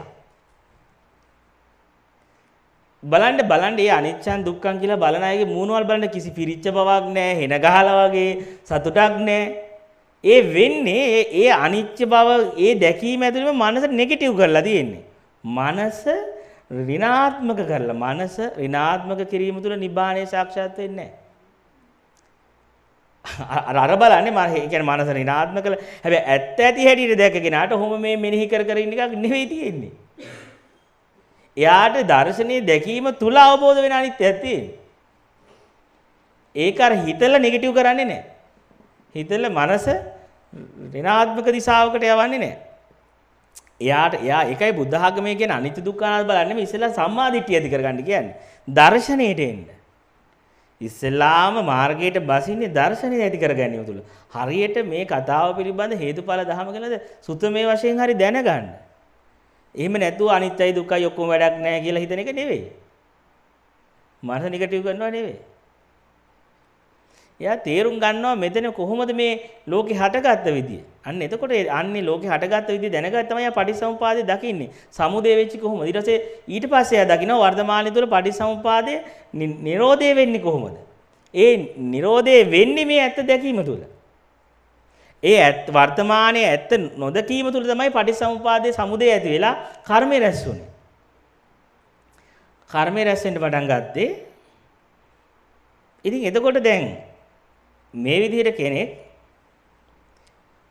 නුවණින් දකිමින් යද්දී එයා නුවණින් දකින්න පටන් ගත්තට පස්සේ එයා කවදාකවත් අර ප්‍රශ්නේ අහන්නේ මේ මිනිස්සු කොහෙද ඉපදුනේ කොහෙද මැරලා යන්නේ ඒ වගේ මේ මතකේ කොහෙද තියෙන්නේ මතකේ කොහෙද යන්නේ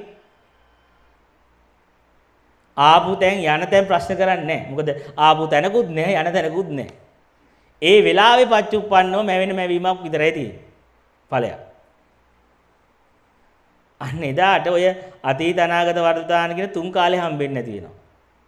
තුන් කාලේ හම්බෙන්නේ නැති වෙච්ච කෙනෙක්ට එහෙම නැති වෙන්න අනිත්‍යයට යන්න ඇහැක්වත් අනිත්‍යයට යන්න කනක්වත් අනාත්ම වෙච්ච අනිත්‍ය වෙච්ච රූපයක්වත් හම්බෙන්නේ නැහැ. එහා එතන දාන්නවා. ඉතින් එතකොට ඒ වර්තමානට අවදි වෙච්ච කෙනාට එයාට සිද්ධ වෙන්නේ වර්තමානයේ තුල එයාට සත්ත්ව පුද්ගලයෝ නෙමේ හම්බෙන්නේ දැන් හරියට හිතන්න අපි කොයි වෙලාවක හරි දැක්කොත් එහෙම මේ මිනිස්සෙක් ඉන්න වර්තමානයේ පඹේක් ඉන්න තැනක මේ මිනිස්සයා කියන දෘෂ්ටියක් තිබිලා තියෙන්නේ කියලා එතකොට එයා දකිනවා Nirodha දකින්නේ සිතේ Nirodhayak මේ පඹයා කියලා මිනිස්සෙක් පඹේක ඉන්න තැනක මිනිස්සයා කියලා වැරදි දෘෂ්ටියක් ගත්තා කීති දෘෂ්ටියකුයි මෙතන තියෙන කියලා අන්න ඒක දකිද්දි අන්න එතන යා දකිනවා අනිත්‍ය. එතකොට මේ අනිත්‍ය දැක්ක කෙනාට හිටපු කෙනෙක්ගේ පැවතිච්ච කෙනෙක්ගේ සහ වර්තමානයේ පවතින කෙනෙක්ගේ අනිත්‍යයක් නෙමෙයි දකින්නේ. ඒ ධර්මතාවයන්ගේ අනිත්‍යය. වර්තමානයේ හම්බෙන්නේ. නැතුව මේ හිටපු දැකපු කෙනෙක්ගේ අනිත්‍යයක් හම්බෙන්නේ නැහැ. වර්තමානයේ ඉන්න කෙනෙක්ගේ අනිත්‍යයක් හම්බෙන්නේ නැහැ. මට මෙන්න මේ වගේ අපි දකින්නේ මෙන්න මේ වගේ වර්තමානයේ ඇත්ත මෙතන ධර්මතාවයක් හැටියට නොදක වැරදි දෘෂ්ටියකුයි මෙච්චර කල් තිබිලා තියෙන්නේ. අහංගේ දෘෂ්ටියේ අවිද්‍යාව ප්‍රමාණ කරද්දී එතන තමයි විද්‍යාව පහළ වෙන්නේ.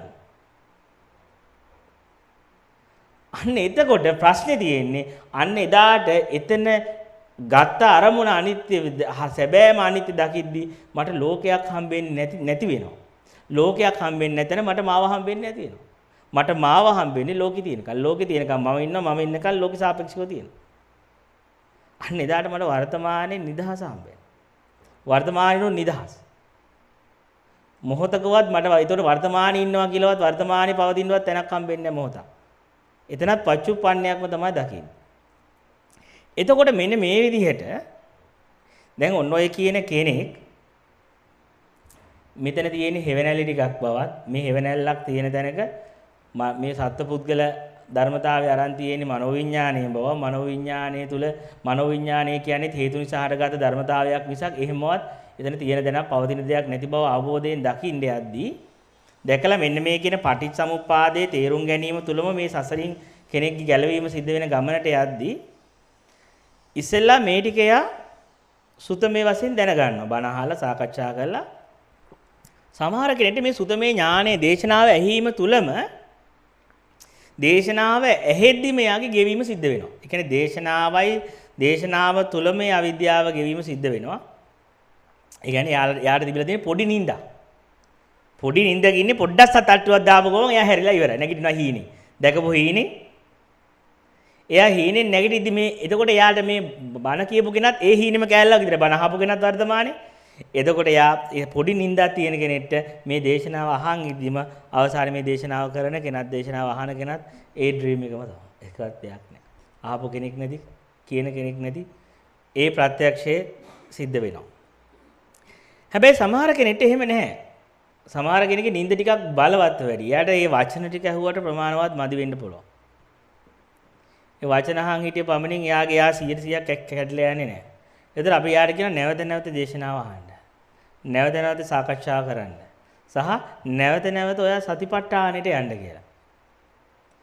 දැන් අපි සාමාන්‍යයෙන් අපිට වැඩි පිරිසක් ඉන්නේ එහෙම මේ උග්ගටිතඥාය නෙමෙයි ලෝකේ. එහෙම උග්ගටිතඥ ස්වල්පයයි ඉන්නේ. ඔය කියන්නේ සුපිරිම මීටර කියලා. හොද්දටම බ්‍රේන් මීටර කියන ඊට අපිට කියන්න දෙනවා ඊට පස්සේ යාට උගටිතඥාය අඩුයි විපරිචිතඥායටත් වඩා ගොඩක් ඉන්නවා නෙයි අය. නෙయ్య පුද්ගලයන්ගේ ස්වභාවය තමයි යායට දේශනාව අහලා සාකච්ඡා කරලා ඒක ජීවිතේ යාට පුහුණුවක් ප්‍රැක්ටිස් එකක් කරන්න. අන්නේ පුහුණුව තුල යාට මේ කියන අනාත්ම ධර්මතාවය ප්‍රත්‍යක්ෂ වෙනවා. පච්චුප්පන්න ස්වභාවය පරිසමුපාද ධර්මතාවය ප්‍රත්‍යක්ෂ වෙන්න ගන්නවා. දැන් එතකොට ඒ වගේ කෙනෙක්ට අපි කියනවා සතිපට්ඨානෙට යන්න. සිහිය පිහිටවීමට යන්න කියලා. එතකොට දැන් සිහිය පිහිටවීමට යන්න කියද්දි කෙනෙක්ට අහන්න පුළුවන් දැන් ඔබ වහන්සේ කියනවා නම් මේ දේශනාව ඇහුවාම මදි. දේශනාවත් අහලා සාකච්ඡාත් කළා සිහිය පිහිටවන්න දෛනික ක්‍රියාකාරකම් වල ජීවිතය කියලා. මොකද්ද දැන් මේ සිහියෙන් ඉන්නවා කියලා කියන්නේ? මොකද්ද මේ භාවනාවට ඇවිල්ලා භාවනා කරන්න කියලා කියන්නේ මොකද්ද කියලා? එතකොට ඔබ තේරුම් ගන්න මෙන්න මේ විදිහට අපි මේ දර්ශනය පහළ කරගන්න ඉන්නේ ඉස්සෙල්ලා අපි මේ දර්ශනය ගැන දැනගන්න ඉස්සෙල්ලා අපි ජීවත් වුණේ දැනුම තුල. සමහරට ඔබ මේකත් තව දැනුමක් කරලා හිර වෙන්න පුළුවන්. දැනුම කියන එකේ හොඳකුත් තියෙනවා හැබැයි භයානකමකුත් තියෙනවා. තේරුම් ගන්න දැනුම හැම වෙලෙම අතීත අන්තය ඇසුරු කරගෙන ඉන්නේ. ඒ නිසා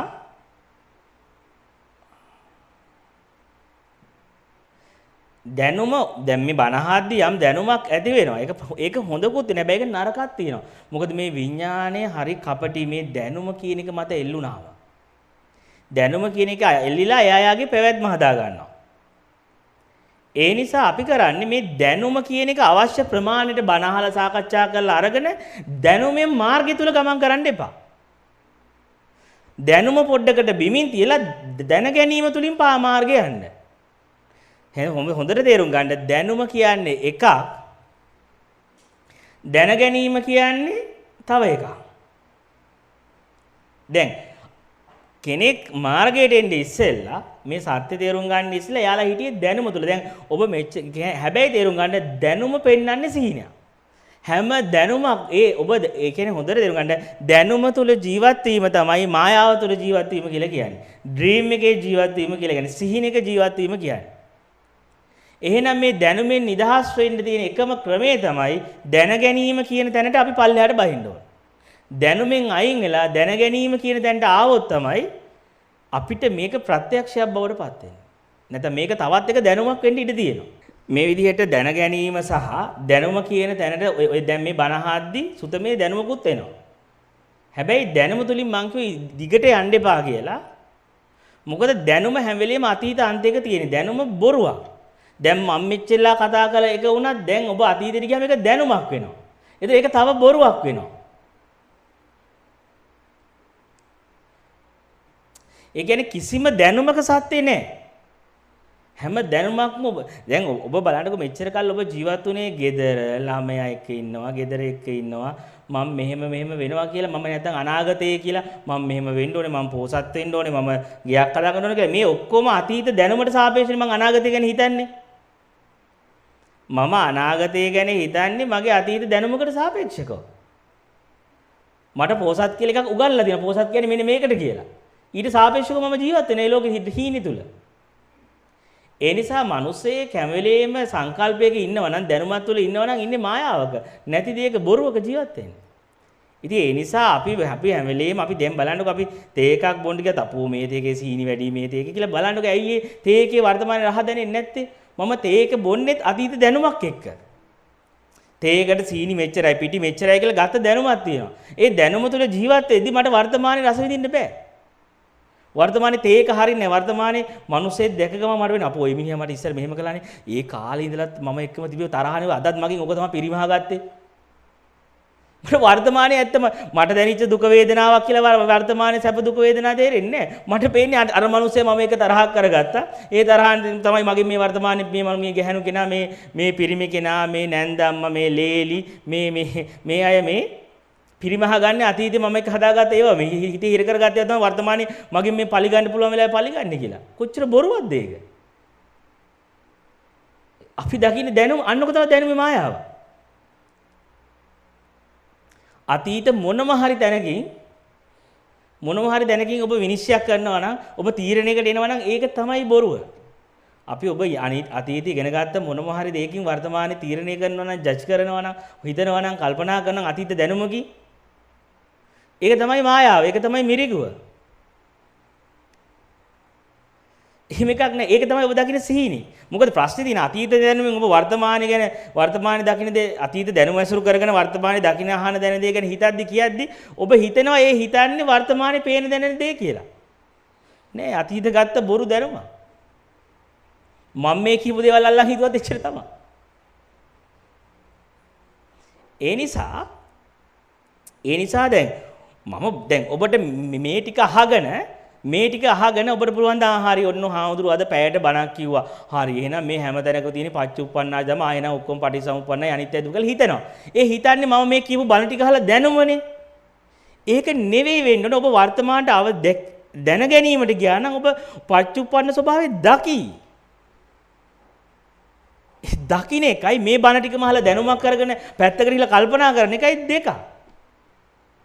හැබැයි කල්පනා කරන එකකින් උදව්වක් වෙන්න පුළුවන් දැකීමට එන්න. හැබැයි ඒක නෙමෙයි වෙන්න ඕන දේ. මොකද දැනුමෙන් අපි විශ්ලේෂණය කරද්දී කොහේ හරි තැනකට ආයෙ අපි උත්තරයකට එනවා. උත්තරේ ඊළඟ බොරුව නිර්මාණය කරනවා. හැබැයි දැකීමේදී මට උත්තරයක් හම්බෙන්නේ නැති වෙලා යනවා. ඉතින් එතකොට හොඳට තේරුම් ගන්න දැන් මෙන්න මේ විදිහට අපි මේක දේශනාව අහලා දැනගෙන මේක දැනුමක් බවට පත් නොකරගෙන තවත් එක මම පටිසමුපදාය අවිද්‍යාව ගැන හරියටද දැනගත්තා කියලා තවත් දැනුමක් ඇති කරගත්ත කෙනෙක් මෙතන මවා ගන්න යන්නේ නැතුව මම මෙච්චර සූත්‍ර නැත්තම් එන අවුලන්නේ අම්මෝ මම දැන් අවුරුදු කීයකින් ඉඳන් බණ අහනවාද අවුරුදු 10ක් මම මේ පටිසමුපාදය අහලා දෙනවා අදත් මට මේ පටිසමුදාය මම නියමට තේරුම් ගත්තා කියලා අන්තිමට මේ දේශනාව ඉවර වෙද්දි මේක තේරුම් ගත්ත කෙනෙක් බිහි වුණොත් එහෙම ඉවරයිනේ කතාව. ලොකු ප්‍රශ්නයකටපත් වෙනවානේ. ඒ කියන්නේ ඒ කිව්වේ වෙන්නේ දකින්න කියලා කිව්වේ වර්තමානයේ දකින්න නැතුව මේ පටිච්චසමුපාදේ තේරුම් ගත්ත කෙනෙක් හම්බෙන්න හදා ගන්නවා. අනිත්‍ය තේරුම් ගත්ත කෙනෙක් හදා ගන්නවා. අද නෑ. එහෙම හරියටම ඔබ දැක්මට කියන ඔය උත්තර නෑ ඔබට. ඔය අහවල් පටිච්චසමුපාදය මම තේරුම් ගත්තා මම මෙච්චර කාල දැනන් හිටියේ නැති කියලා එහෙම තැනකට එන්නේ නෑ. මොකද ඒ හිතෙන හිතවිල්ල පවා පටිච්චසමුපාදෙ තියද දකින්නවා. දැන ගැනීමට කියනවා. ඒ කියන එකේ පවා ඒ සිහිය තියෙනවා. එහෙම නැත්තම් අන්තිමට මේක අනිතර ගිහි ජීවිතේ ගෙවල් දොරවල් ළමයි කියලා ඒව ගැන තේරුම් ගත්ත දැනගෙන ඒ ලෝකෙ සීහින හිටපු ඔබ ධර්මයේ කියලා වචන සෙට් එකක් අල්ලගෙන අතීතෙන් අල්ලගෙන ඒ සෙට් එක ඇතුලේ ආයෙ ජීවත් වෙන්න පටන් ගන්නවා. පටිසමුපාද කියන වචන සෙට් එකක් ඇතුලේ. ඒ අතීත දැනුමනේ ඒ විඤ්ඤාණයට උනේ කොහේ හරි කමන්නේ ගෙවල් දොරවල් දරුවෝ ඕනේ නැහැ. පටිසමුපාදේ නාම රූප විඤ්ඤාණ කියලා දැනුම ඒක හරියෙල්ලලා ඉන්නවා. එයාට ඕනේ යාගේ පැවැත්ම හදාගන්නනේ. අන්න එතන තියෙන ධර්මතාවය දැනගන්නවා කියන්නේ වෙනම එකක්. දැනුම කියන්නේ වෙන එකක්. එතන දැන් එතන වෙන ක්‍රියාවලිය දැන ගැනීම කියන්නේ අන්න ඒක තමයි සතිය කියලා කියන්නේ. සති සම්පජාන්‍ය කියලා කියන්නේ. ඒ නිසා අපි පරිස්සම් වෙන්න ඕනේ මේ මොකද ඒ හින්සෝ හිතට ඕනේ මේ අහන දහමත් දැනුමක් බවට පත් කරගෙන මෙතන තුල පොරක් වෙන්න. මේකත් දන්න කෙනෙක් හැදෙන්න. පටිච්චසමුපාදය තේරුම් ගත කෙනෙක් හැදෙන්න. පටිච්චසමුපාදය තේරුණා නම් පටිච්චසමුපාදේ වර්තමානයේ තේරුම් ගත කෙනෙක් නෑ හම්බෙන්නේ. එතනයි අවශ්‍යතාවය දෙන්නේ. ඒකයි මම ඔබට කියන්නේ. ඒ නිසා මේක අහන්න සාකච්ඡා කළා. හැබැයි මේක දැනුමක් බවට පත් වෙන්න ඔබ වර්තමානයේ දැනීම බවට පත් වෙන්න. සිහිය බවට පත් වෙන්න. දැන් ඔබ වර්තමානයේ ඒ සිහිය බවට පත් වෙද්දී ඔබට ලොකු ප්‍රශ්නයකට සිද්ධ වෙනවා. ඔබට කිසිම දෙයකට කරන්න දෙයක් නැහැ. මොකද මම වර්තමානයේ හරි ඔබ වහන්සේ කිව්වා හරි. දැන් මේක අනිත්‍ය කියන එක පටිසමුපාදය කියන එක දකින්න කිව්ව හිතන්න ඕනේ නැහැ කිව්වා. දැන් මට මොකද මේ සිහිය දැනීම බවට පත් වුණා. මට මුකුත් නොකර මේ ක්‍රියාවලිය සිද්ධ වෙන දිහා දකින්න සිද්ධ වෙනවා. දැන් මට කරන්න දෙයක් නැහැ හිතන්න බෑ. හිතන්න බෑ මම දැන් හිතන්නේ මේ වර්තමානයේ සිහියෙන් ඉඳගෙන මට පේනවා. මේ ඇතුළ පේද්දී දැන් මම හිත ධාමයේ සිත අනිත්‍යයි මේක හිත මෙහෙමයි හිතන්න හිතන දෙයක් තියෙනවා නේද? හැබැයි හිතන එක පොඩ්ඩක් පැත්තක දාලා සිහියෙන් වර්තමානට අවදි වෙලා මේක දැක්කොත් ඒ හිතන එක පවා එතන පටිසමුප්පන්නව නැති වෙන ගෙවිලා යන විදිහට දැකීමකට ගියොත්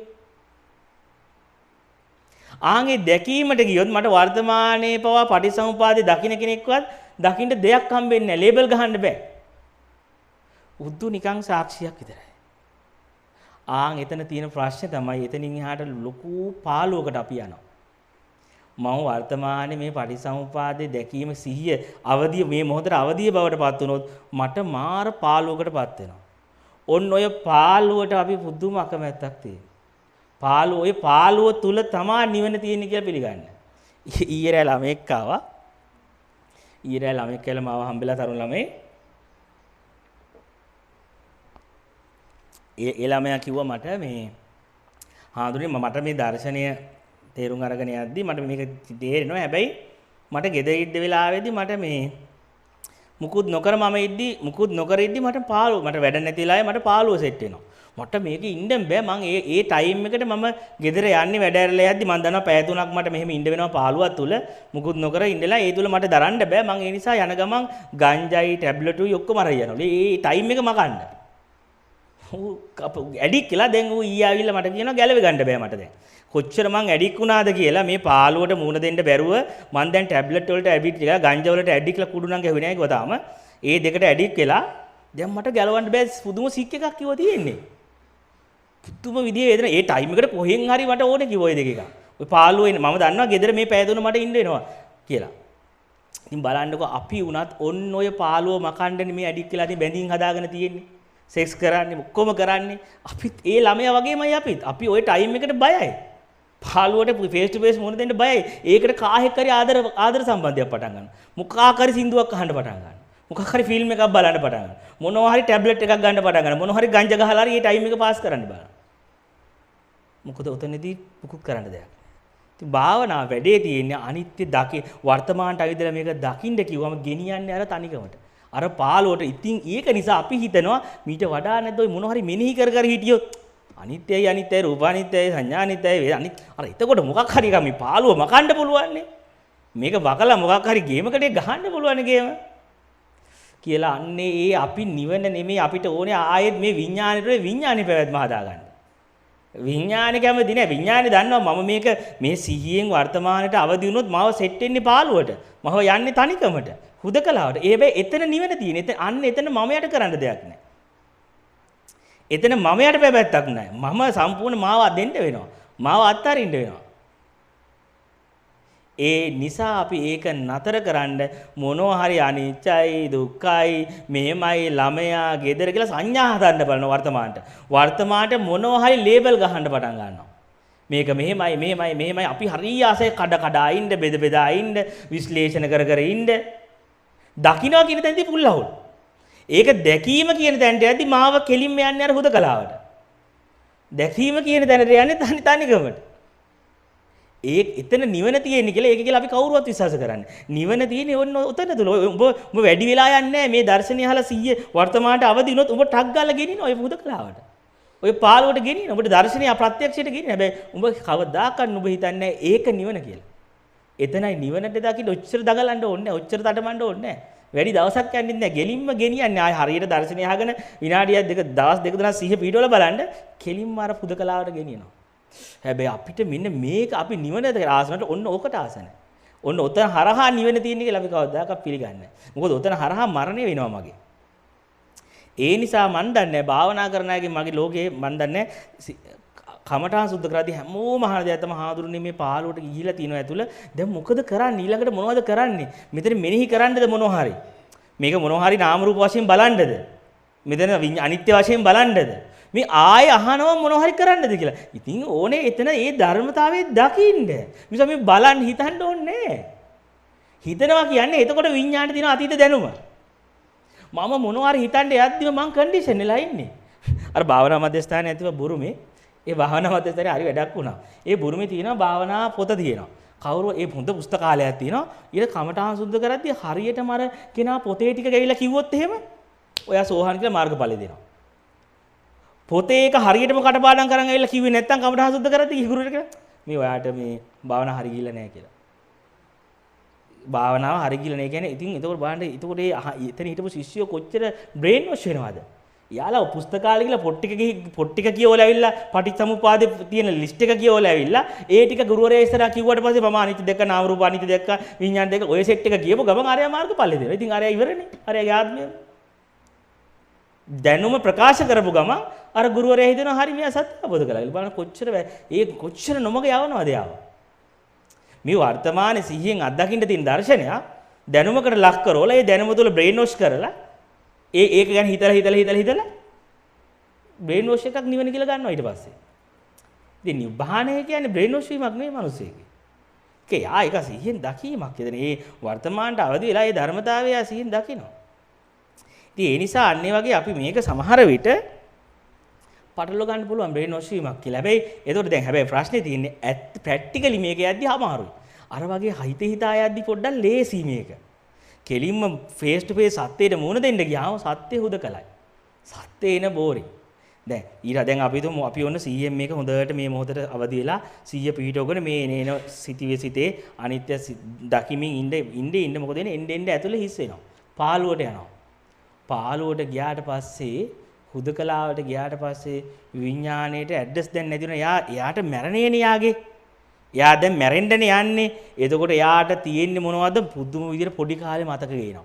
මේ චූටි අම්මගේ කිරිබොන වයසේදී අම්මගේ කිරිබොන කාලේ කවදාකවත් මගේ හිතේ තිබෙන්නේ නැති මතක විඥානෙක පෙන්නනවා. ඒක හිතපන්. මේ උඹේ චූටි කාලේ මේ එනවා කියන්නේ එල්ලෙන්න දේවල් විඥානේ මැරෙනවා කියලා ලං වෙද්දී කිසිම ලේබල් එකක් ගහන්න නැතුව හරි වැරදි මුකුත් දාන්න නැතුව අනිත්‍ය දුක්ඛ අනාත්ම ලේබල් දාන්න නැතුව නිකන් 100 පිටකන මේක දකින් ඉද්දි කරලා බලන්න ප්‍රැක්ටිස් එකේදී ඔබට හිතේ මේ සිතේ තියෙන දහපඳුරා පට්ටපඳුරු ගතිය දෙනවා කියන්නේ ජීආත්මෙත් මතක් වෙනවා. ගියාත්මෙත් එනවා 100ට. මේකවත් පොඩ්ඩක් එල්ලපන්.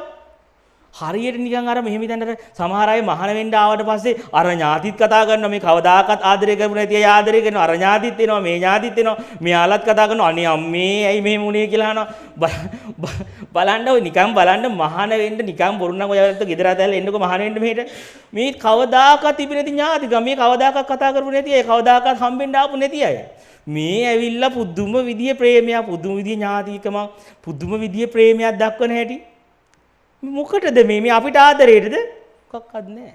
එයාලා නැති කියන බයට. ඒ නිසා විඥානෙත් ඔන්න ඔය 10 15 වැඩේම තමයි කරන්නේ. විඥානේ දන්නවා මම මුකුත් නොකර සුම්මා එරික් වෙලා නිකන් හිටියොත් මරණයම තමයි තියෙන්නේ. ඒ නිසා මොකක් හරි එකක් ප්‍රොජෙක්ට් එකක් මොකක් හරි එකක් නැද්ද පොඩ්ඩක් කොනිත ඉන්න කියලා එයා මොකක් හරි එකක් කොහෙන් ආවේ හොයා ගන්නවා ඒක. එල්ලෙන්න තැන මොකක් හරි හේතුවක් හොයා ගන්නවා. ඉතින් අනේ මම මේක හින්දා මේවයි මේ කියලා. ඉතින් අර ඥාති කතා කරද්දි අපි යන්නෙත් මහාන වෙන්න ආපුගෙන අහපහු යන්නෙත් ඌගේ අස්සෙත් අරගෙන පොඩ්ඩක් තියෙන නිසානේ නැති එක අතල්ලා දාලා ඉන්නවානේ. නැති එක ඔච්චර මේ ඕක මේ 14 වටේ මේ ලෝකෙ පෙරලෙන්න යනවා වගේ දඟලන්නේ නැහැ. ඌ ආව ඉවරයි. අපේ අස්සේ තාම කුණට ආසකම තියෙන නිසා අපි පොඩ්ඩක් ඒ පැත්තට කුයි ගගා දෙනවා. කුයි කියලා ඒක තමයි ඥාති පොඩ්ඩක් හිතන්න ඕනේ. ගෙදර පොඩ්ඩක් එහෙම හොඳ නෑ තමයි මේ මනුෂ්‍යකමක් තියෙන්න එපා නිකන් කියලා. අයියෝ දෙන උත්තර කිතුල් ගහලා නැගිච්ච මනුස්සයටත් උත්තර තිබ්බා කිව්වා වගේ. කිතුල් ගහලා නැග මනුස්සයටත් උත්තර දිනවා වගේ දෙනවා ටිකක් ආයේ ලොරි ටෝක්ස් ටිකක් ආයේ අර ඒ වගේ ඔය මහානෙන්ඩ ඇවිල්ලා ඔය වෙන සිද්ධියම තමයි වෙන්නේ. මේකට ආව මේ විඥානේ මැරෙන්න යන වෙලාවේ. එතන වෙන්නේත් මරණයක් මෙතන වෙන්නේත් මරණයක්. මෙතන සිද්ධ වෙන්නේත් මරණයක්. ඒ මරණය සිද්ධ වෙන්නේ යද්දී විඥානයක දන්නවා ඇතුලේ. දැන් මට ඇඩ්‍රස් නැති වෙන්න යන්නේ විඥානේ එයා විසින්ම අවනවා සංඥා ලෝකයක්. එයා දෙවියෝම අවනවා මේ සද්දම අවනවා කළා මේ පොඩ්ඩක් බලපංකො මේ අපාය දැන් උඹට පේනවනේ. දිවි ලෝකේ පේන ඊට පස්සේ එයා බන වලටත් කියන මම අපාය දැක්කා. දිවි ලෝකේ මම දැක්කනේ. දිවි ලෝකේ මෙහෙමයි. මේ අයියෝ එයා කන ලනුව එයාටවත් තේරෙන්නේ නැහැ. එයා කාලා ඉන්නේ මේ විඥානේ බොරුව කියලා. එයාටවත් තේරෙන්නේ නැහැ විඥානේ කියන මායාකාරයා එයා කොයි වෙලාවකත් එයා මැරෙන්න දෙන්නේ නැහැ. එයාගේ මරණයට ඉඩ දෙන්නේ නැහැ කොයි මොහොතකවත්. ඒ නිසා එයා මොකද කරන්නේ? එයා විසින්ම අවනවා අතීත සංඥා එනවා, දරුවෝ පේනවා, ගෙවල් පේනවා, නැති යුතුයකම් මතක් වෙන්න පටන් ගන්නවා, නැති දේවල් පුදුම විදියට ප්ලෑන් වෙන්න පටන් ගන්නවා. මම මෙහෙම වෙනවා කියලා කොහේ හරි අනාගත ප්ලෑන් එකක් ඇසුරු කරන්න පටන් ගන්නවා. එහෙම නැත්නම් අර මොනවා හරි අර මනසමවන මනෝ විකාරයකට හරි වැරදි කියාගෙන මම අරක දැක්ක මේක දැක්ක කියලා ලෝකෙටත් බන කියන්න පටන් ගන්නවා. එහෙම නැත්නම් අර මේ අනේ හරි හාමුදුරුවෝ පාළුයි හරි තනි මොනවා හරි දෙන්න මට කරන්න වැඩක්. මට මේ මොකක් හරි මගේ කමටහනේ අප්සෙට් එකක් ගිහිල්ලා තියෙන්නේ. මගේ මේ මට හරියට සතිපට්ඨානෙ තේරෙලා නැද්ද? මට මේ පටිසමුපාදේ මොකක් හරි තේරෙලා නැද්ද? මේ නැත්නම් මේ ගුරුවරයා මට හරියට කියලා දෙන්නේ නැද්ද මාර්ගේ? ඉතින් ගුරුවරයෙක් වාගෙන යනවා මාරු කරන්න. ඒ ගුරුවරයා ළඟට අයියෝ බලන්නකෝ අර ගුරුවරයා මොනවද මට ඉන්න කාලේ කියලා දුන්නේ. දැන් මේ වහාසිනේ මට දෙනවනේ අරක මෙනෙහි කරපන් කියනවා මෙහෙම කඩලා බලපන් කියනවා টොප්නේ කියලා අපෝ අර ලනු දෙන ගුරුවරයාට උසස් කරන්න හැටි දැක්කහම අයියෝ අර විශ්වවිද්‍යාලේ ගියාට පස්සේ ගොඩාක් අලුත් ලෙක්චර්ස්ලා ගොඩාක් දේවල් කියලා දෙනවා. අපි හිතනවා මාර ලෙක්චර් කියලා. හැබැයි ප්‍රොෆෙසර් ඌ කියනවා පොඩ්ඩක් එහෙම මෙහෙම කියලා මොන හොයාගන්න කියලා අතල්ලා දානවා. අපි කියනවා ප්‍රොෆෙසර් වැඩක් නැහැ මෙන්න පොරක් කියලා. ඊනට ඇත්ත පොර ප්‍රොෆෙසර්. දන්න කෙනා ගොඩක් කියන්නේ. දන්න කතාව හරියට දන්න කෙනා ශිෂ්‍යයාව ඕනකට වඩා විශ්ලේෂණ මාර්ගය යවන්නේ නැහැ. ඕනකට වඩා විතර්ක මාර්ගයක ගිහිල්ලා ආයෙ යාව හිර කරන්නේ නැහැ තව දැනුමකට. හැබැයි ප්‍රශ්නේ තියෙන්නේ අර ආධුනික යෝගාවචරයට හිතෙන්නේ ගුරුවරයා අරයා කියලා. අරයාගෙන් තමයි දර්ශනේ තේරෙන්නේ කියලා. ඒ දර්ශනේ හැබැයි කවදා හරි නොකර ඉඳින තැන නොකර ඉඳීම කතා කරන ගුරුවරයෙක් කියන්නේ කොච්චර ශ්‍රද්ධාවක් තියෙනවද එයාට. නිකන් හිටපන් කියපු ගුරුවරයෙක් හැටියට පිළිගන්න කොච්චර සංසාරෙන් ආපු ප්‍රඥාවක් තියෙන්න ඕනද? ඒකට සසරින් ආපු ඥානයක් තියෙනවා. නැහැම නැත්තම් හැමදාම අපි ගුරුවරයා බුදුහාමුදුරුවෝ පාගගෙන බුදුන් හොයාගෙන යනවා. හරියට දවසක් අර මේ මුස්ලිම් මිනිස්සෙක් ඉද්දී හාමුදුරු කෙනෙක් හිටියලු. මිනිස්සු කඩාගෙන දුවනවලු මේ බුදුන් දකින්න කියලා. බුදුන් පහල්ලා දෙනවා බුදුන් දකින්න කියදී එක හාමුදුරු කෙනෙකුත් අල්ලු කරන් දුවනවා. ඉතින් තම්බි මිනිස්සෙක් එක මේ ඇවිල්ලා අහනවලු මේ කතාව මේ බලංගොඩ ආනන්ද මෛත්‍රීයන්ගේ පරණ පත්තරයක තිබ්බ එක. උන්වහන්සේ කියනවා බුදුන් වහන්සේ අනේ මේ කාලේ නම් බුදුහාමුදුරනේ වඩින්න එපා කියලා ලිපියක් ලියලා තිබ්බ බලංගොඩ ආනන්ද මෛත්‍රී හාමුදුරේ ලිපියේ තමයි මේ කතාව තියෙන්නේ. උන්වහන්සේ කියනවා ඉතින් කොහොම හරි දැන් ඔන්න මිනිස්සු දැන් පොර කාගෙන දඟලගෙන දැන් බුදුන් හොයන්න දුවනවලු. දකින්න. පොර කාගෙන දුවද්දී බලංගොඩ මේ අර මුස්ලිම් මිනිස්සයා හාමුදුරු කෙනෙක් තම පල්ලු කරන් දිව්වනේ.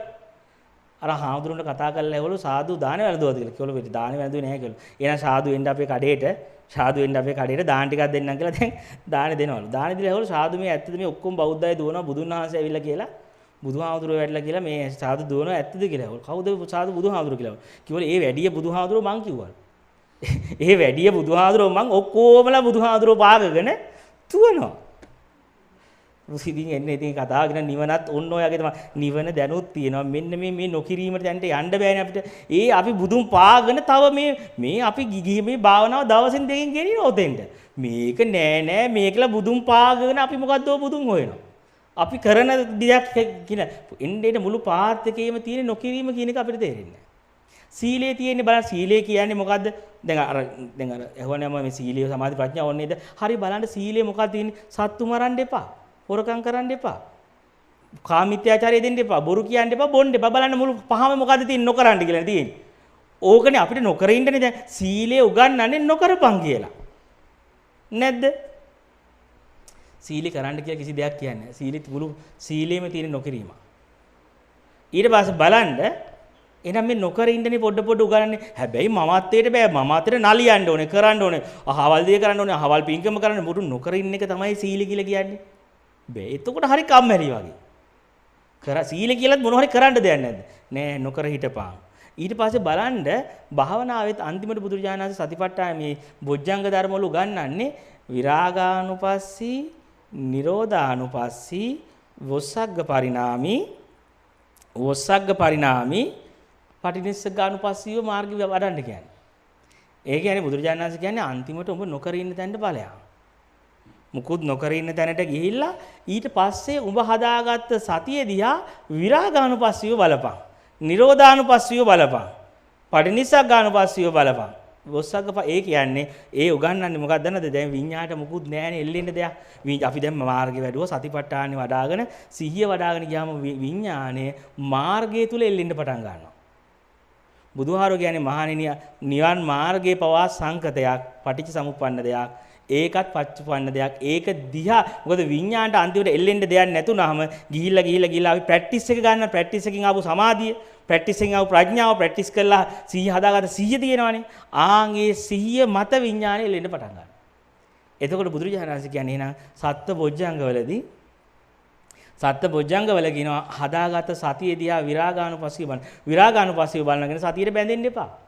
සතිය තිබ්බත් එකයි නේද සතියට ඕනට වඩා මම දැන් මාර සතියක් තියෙන්නේ මට දැන් මාර සමාධිය තියෙන සතිය බැඳෙන්න එපා සතියත් අනිත්‍ය දෙයක් සතිය කියන එකත් ඕනට වඩා සතිය තිබ්බත් හොඳයි නැත්ත් හොඳයි කියලා ඒකට තියෙන බැඳීම අතාරින්න කියනවා බුදුහාමුදුරුවෝ මේ ප්‍රැක්ටිස් එක කරගෙන ගිහලා ඒ අන්තිමට ඔක්කොටම බැඳෙන්නේ නැතුව ඉන්න උදව් කළේ සතිය අන්තිමට ඒ සතිය පවා දිහා විරාගානුපස්සීව බලන සතියේ දිහත් බුදුහාමුදුරුවෝ කියනවා දේශනා කරනවා සතියේ දිහත් නිරෝධානුපස්සීව බලන්න සතියත් ගෙවීම බලන්න සමාධියත් ගෙවීම බලන්න ප්‍රඥාවෙත් ගෙවීම පැත්ත බලන්න.